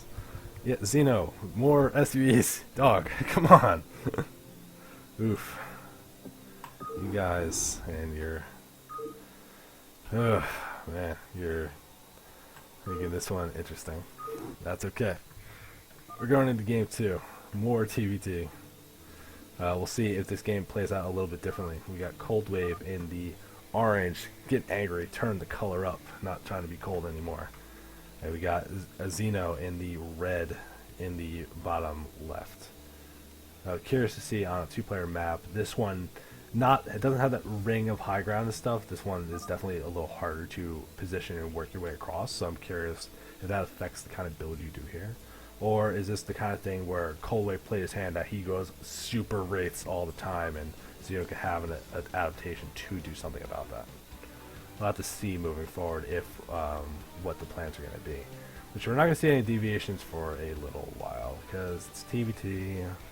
The only thing we're going to see will be an early command center. So in the meantime, still going to be thinking about that game 1 we just watched. And I think I really liked Cold Wave's position.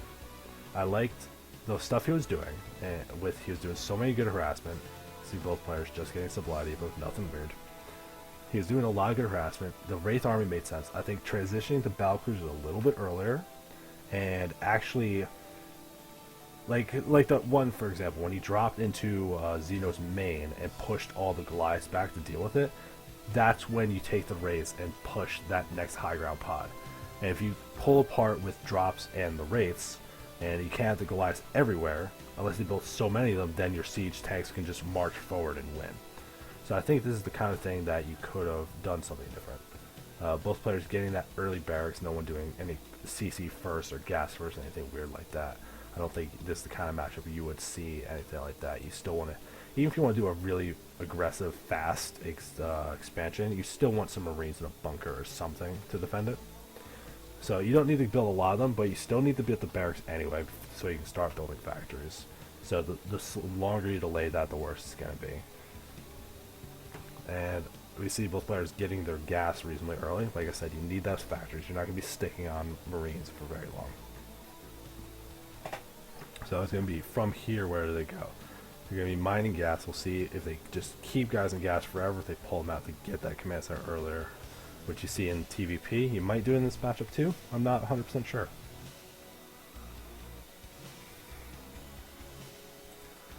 Now we see the Marines being produced. Well, just from Cold Wave. Xeno not producing a Marine, just getting that immediately building nothing to defend and goes straight into factory.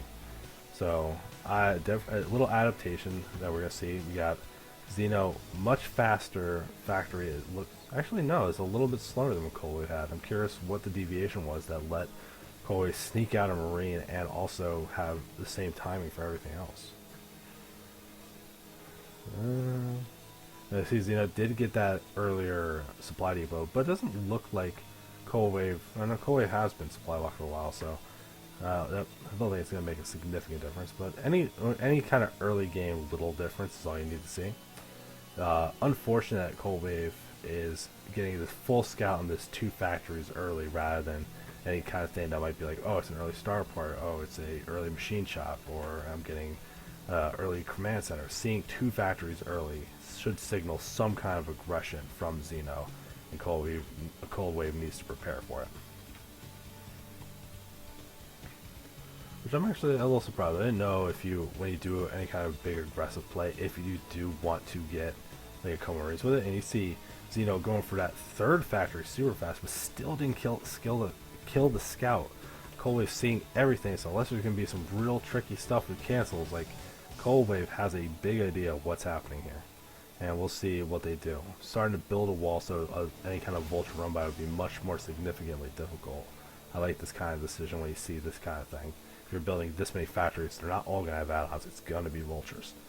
So we see Wraith from Cold Wave. This is the unit. He loves it, and this makes sense in this situation. You need some defense against this kind of thing, and you get 3 factories. There's no armory. You spent so much gas on this stuff anyway. There's no way there's going to be any actual anti-air to fight this Wraith.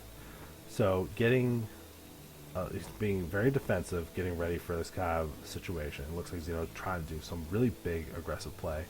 And you see a Wraith on the way, which will be enough to drive the force back once it starts. I don't know how much I like this, though, building all this stuff on the low ground, where if Xeno wants to be aggressive and he parks up here, how the fuck do you get out of this? As Cold Wave, you can't march up that ramp. It's already hard to march into siege at all, but if you're fighting like siege versus siege and they have high ground advantage and you're missing half your shots when you're on low unit counts, there's no way that plays out well. We see Xeno with plenty of vultures. He's getting spider mines. He's got these 2 machine shops, but no tanks in production yet. Just plenty of vultures for the moment.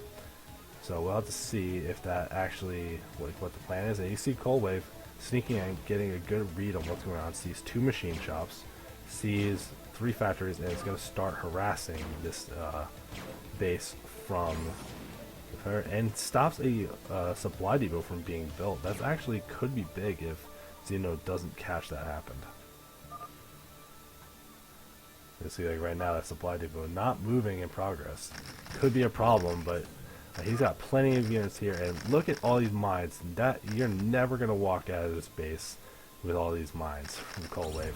You're moving a tank up and just taking some damage. Maybe you're gonna pull some SUVs to repair it and just kind of slowly eat them, or something. I'm not sure, but it looks like Xeno setting up a good containment, getting good pressure here. I think this is the kind of spot maybe you want to expand right now and get an economy advantage, since you saw that Cold Wave not going to be able to get out of this. Like, you got all these mines, very defensive. You're going to slow down any kind of ground push. And meanwhile, Cold Wave just enjoying the crap out of his wraiths. We'll have to see what's happening moving forward. We got the armory being built, but he's going to have to keep cycling SUVs to actually get it finished. Then he can build some Goliaths. Once Goliaths hit the board, Cold Wave doesn't have that cloak researched yet, or have a critical mass of these that can actually fight something like a Goliath. So even if you do get cloak or something, he sees Xeno this time being more liberal to build these missile turrets and stop this harassment for now. Seeing on one base versus one base, not like these races can go somewhere different and get something else done. Instead, what you see Cold Wave getting that dropship, and it's going to move out and avoid this whole situation. But if Xeno sees this happen, he is just going to run right into this base, and there's going to be nothing there to stop him. It looks like Xeno's going to have to make some kind of decision. He's got these two wraiths that are going to start poking off these vultures. Decides to retreat, and we'll have to see how he wants to commit into the next thing. And you see Xeno getting missile turrets before starting the command center because he knows how viable a threat these areas are, and that makes sense. I like that. It's an adaptation to playing how Cold Wave's playing, very air focused, so get the things you need to defend it. You see, like, getting that Goliath range upgrade so he can fight this better, getting siege, because he has so much control up here. He wants to work on this next thing. This barracks will die, will stop any more factory production, but considering it's one base, I think you've got all the factories you need for right now. AC is already starting that second barracks in the main, so he doesn't get slowed out later. Easy thing to forget about if you're not paying attention. We'll have to see what's going on in this situation. Cold Wave starting to push up and see if we can get anything done. A little bit of good micro to get some of these mines killed. Didn't get all of them, but definitely doing a pretty good job between these tanks and wraiths. Definitely getting something done to get these all cleared out. Still a pretty significant supply difference though between the two players, so we'll have to see if Xeno wants to go back and keep re-pushing. Cold Wave just clearing that out and then retreating with the wraiths again, looking like he wants to build up that critical mass and go right into this style thing again. Hopefully this time Xeno learns from the mistakes and builds a couple more missile turrets. Takes up the expansion, because if there's nothing to harass, if you're not trying to exert your will on the map, really aggressive or anything, what are these wraiths going to do? They're going to be a lot of money spent to not do a whole lot. But you got to get something out of this kind of investment. He had so much map control, but didn't rush to get this expansion ahead. When he moved out with the drops, didn't try to rush in and get anything done with those vultures. Just he got control of the map and then just let Cold Wave take it back. I feel like there could have been some decision making to make more advantage of how much control he had of that natural to contain it a little bit, maybe get some tanks up in there too. And then you bring some SCVs, you build turrets here so the wraiths can't stop it. Something like that, but Xeno didn't do that and decided to just take his own expansion instead, which Cold Wave is already in production, so he's a little bit behind on that front, but still a little supply advantage for Xeno. And these players going for very different sets of upgrades. We got +1 weapon for Xeno, while we got ship plating for Cold Wave to help keep these wraiths alive a little bit more.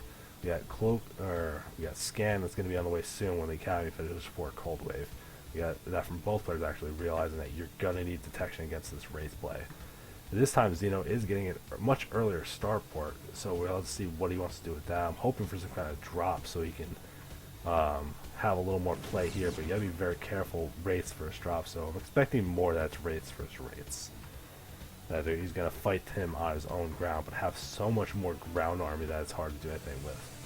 Now, when you see this kind of stuff, there's these tanks up here, but if you get a scan and see exactly what's up here, this is not enough to stop this. You can definitely just march up there and take control of it, especially with these new vultures. Run up there, lay mines, the tanks are gonna die. You see Cold Wave being a little cheeky, starting this expansion way out of the way. Doesn't have any control there, just hoping it doesn't get scouted.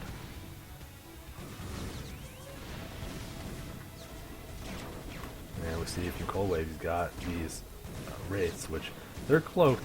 There's still a little bit of anti-air. We got a couple Goliaths, and these wraiths don't have those upgrades like last game that can actually fight Goliaths. But there's no scan to spot them yet. So while Cold Wave is taking a little bit of damage from his army, Xeno didn't really do anything substantial to make that happen. You see a big drop coming down here from Cold Wave, seeing how much this actually gets done. And we're gonna see he's moving forward with some vultures, but having a couple tanks just pop out and siege ready. Those vultures get nothing done.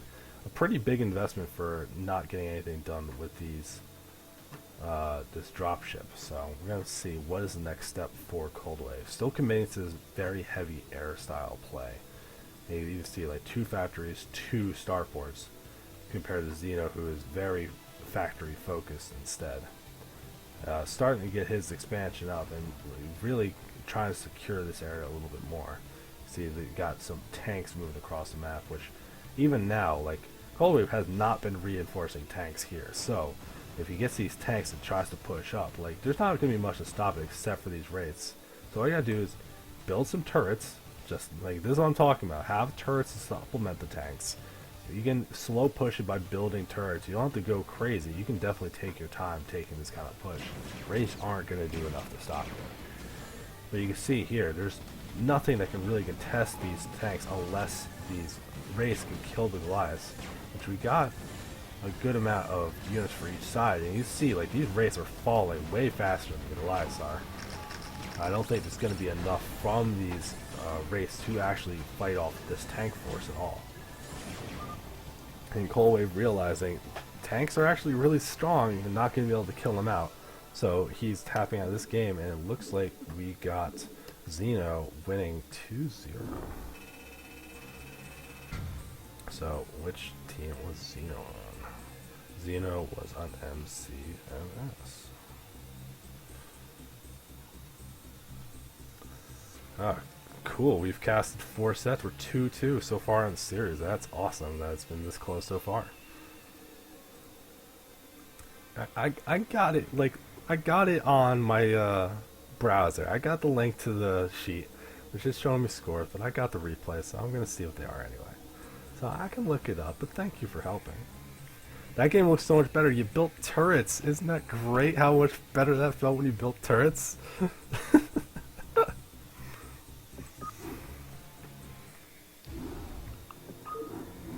Alright, I think we got one more for the day.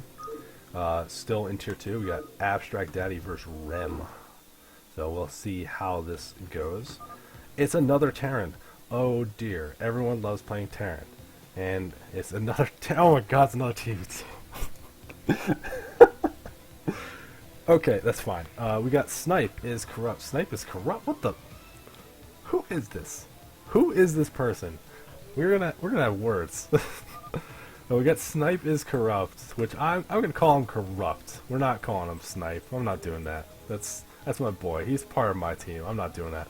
We got corrupt in the white Terran, and we got Abstract Daddy in the green Terran. Looks like we got another TVT on this kind of map. So different players though. It's not like we know with Cold Wave, who loves wraiths more than life itself. We're going to see what these players want to do. And like I was saying when we started off early, I know there's some critical things you can do, but you want to stop the economy a little bit. So I'm curious to see which player is greedier than the other, or which one goes for some kind of harassment instead. You see the supply depot actually significantly behind for Abstract Daddy, so maybe either Corrupt messed up their split earlier, or Abstract Daddy got a God split and is actually a God gamer that belongs in tier 1. So still waiting for that first deviation. I'm expecting barracks first from both players, with no CC first, nothing crazy like that. We do see the earlier scout from Abstract Daddy to see what's going on, but by just a little tiny bit. Looks like they're doing very similar builds, except Corrupt did not start his barracks quite as quickly, but is using it as part of the wall rather than having it in the main.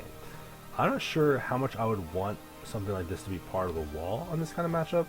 Having any kind of wall in general seems like it's going to be a problem later on. And you get into this kind of situation here where it's SCV versus SCV, you have to pull another one to defend this, or this SCV will stop your barracks production. Even if it's slowing down a little bit, that could be substantial. And he does get the kill. Now he has to pull another SCV to actually fight this off. Freaking Abstract Daddy being a murderer, clearly not a tier 2 player. This is nonsense. That's awesome though. I love whenever you have that first scout actually kill something, you feel so good. And look how much this has been delayed. The barracks not even done yet, while Abstract Daddy's first Marine's basically done already.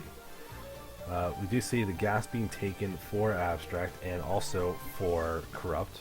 Although Corrupt doesn't have 3 guys in there, And it looks like the scout did finally die for Abstract Daddy in the base. So we got everything looking very similar between the players, but maybe just a little slower for Corrupt in general. We don't like we see the factory for Abstract Daddy, but no factory yet for Corrupt. The gas was a little bit delayed. The barracks was a little bit delayed. Just everything seemed a little delayed for Corrupt because that Abstract Daddy got in his face. Now we see the first deviation between the players. We got a bunker coming up for Corrupt, looking like he's signaling, I'm going to expand, screw it, I don't care. And here's that factory finally coming up as Daddy's is almost completed. And you see after Daddy stop mining gas. He got this first factory so he can start getting it ready and start getting vultures, which are mineral only. But this lets him also get that early command center and get the economy going. So both players are going to get reasonably well-timed expansions, just in different ways. I think I would actually prefer in this spot Corrupt's build, having this bunker to stop any kind of harassment, run-bys, anything like that. I don't know if I want to rely on something just like vultures here. And you can see that Corrupt getting a good scout of the situation from Daddy's base. Although these Marines will hopefully make short work of this. I think you'd want to keep one up at this ramp to make sure this SCV doesn't get out, since the SCV can outrun these guys. But you got that vulture waiting with a loving embrace to make sure that does. We see both command centers being built and prepared reasonably quick times. We see from Daddy already has a machine shop on the way and a second factory in production. So I like that mid-game is going to be in a much better spot. And actually a third factory in production as well. Looks like after Daddy going to be getting some aggressive stuff going on. Meanwhile, Corrupt Starport, instead of a second factory, doesn't even get the machine shop. So it looks like Corrupt might be taking a page from Coldway's book and loving that air turret instead of doing the normal, more standard ground stuff. But you can see like this machine shop building now definitely feels like you could start it earlier with Corrupt's money kind of floating a little bit higher in these situations. But there's like practically no units other than this bunker. So I wonder if there's corners, if you scout this kind of stuff, if there's corners you can cut here as Daddy to get your base up and settle a little bit better. You see like there's no investment on a bunker. I think it's this kind of thing, maybe you want to invest into your spider mines, which are basically already done. You can control outside this area here, start getting control of these high ground pods before Corrupt gets the chance. We got to see what happens though. Corrupt does have that first race on the way, and Daddy ahead of the game already sees that already has the armory close to being completion, which will be good for getting ahead on the upgrade race, but also lets you build those class to fight these rates. So we do see that early upgrade, and the moment one wraith is revealed, he's going to start making Goliaths. So see if Corrupt is smart enough to hide and wait for a couple, but he does have to force out this barracks if he's going to try something like that. This barracks will be able to see everything if nothing is actually actively dissuading it from doing so. And you see Daddy getting some harassment into this open area, but once his tanks here is going to be a little bit more troublesome. But you see these mines being laid, trying to kill that tank, but it's a good focus fire from Corrupt to actually kill these mines before anything happens. So love the attention there to make sure that Abstract Daddy being extra aggressive with those vultures, not getting the value he's looking for. Now we do see this wraith coming down, but it is a single wraith, so it's not going to get a whole lot done. But with the armory already done, the moment you see this wraith starting harassed, you just slam down. You got a couple of these anyway, just slam down a couple of Goliaths that you can see they're already queued up and ready to go. So basically you're going to have a little bit of time with this wraith, and that's all you're going to get. Looking to see from Daddy sometime soon getting that academy soon, so you can get some comp stats in case Cloak is being researched. You don't see Corrupt going all the way in like that, just getting that one wraith, it looks like. Just getting enough to scout what's going on, do a little harassment, force some anti-air maybe, but he has another one here, and it's also good like anti-dropship tech, something like that. But it's giving him some map vision, and if Daddy tries to settle in like a spot like this wraith will be able to force the units out and give Corrupt an easy way to get out of his base. As long as he can take advantage of it soon, he should be in a good spot. Yeah, you do see from Corrupt getting that engineering bay, will be able to build some turrets to defend his base from any kind of air harass or anything. After Daddy getting this vulture speed, both players getting vulture speed, Corrupt finally getting his mines as well, so being a big vulture play, even though Daddy is mainly building tanks right now, not building vultures. About to finish his academy for the concept and has some turrets made, being very careful and cautious to not lose to any kind of silly harassment. And pushing back this barracks, it shouldn't do enough where it's going to start burning down and require repair, but it's going to get the vision out of there, as both players seem to set up their battle lines at these two pods right here. That Goliath just getting killed by a tank while it was being a little over aggressive trying to kill the building, has no restraint, thinking maybe these missiles will crit for 300 damage. That's not how this game works, but you know, you never know. There's glitches found in this game all the time, right? And you see Daddy getting that mine at one of the common third bases for the other Terran player, being able to taking some good vision across these expansions, like up at that 12 o'clock and the 3 and the 4. Getting good vision to see if Corrupt is staying on two bases or trying to get expansion, while Daddy's starting to take his own third down the bottom at a gas third location, not the mineral that's easier to defend. So I love this kind of play right here, using his map control and getting leads for the future. And you see, though, Corrupt building plenty of stuff, getting upgrades, plenty of units, getting more factories to get push into this thing. He's going up to 4 factories, and already has a starport, which is building a control tower now. So it seems like we're going to be moving into a big push in the mid game from Corrupt and see what that can get done. If you look at the supply difference, Corrupt is definitely a little bit behind. Daddy had a little bit of a greedy roper, I would say, not having to invest in stuff like this bunker. And I think that there was a little bit of damage done from the harassment from Daddy, while the Wraith didn't really get anything done because the Goliaths are going to be so available on time. If he loses this barracks, that can be a problem. This is the kind of time, if you know this barracks is going to die and you want to start a couple more factories, start them right now. Like, you got plenty of money to do it. Make sure you do it before this burns down.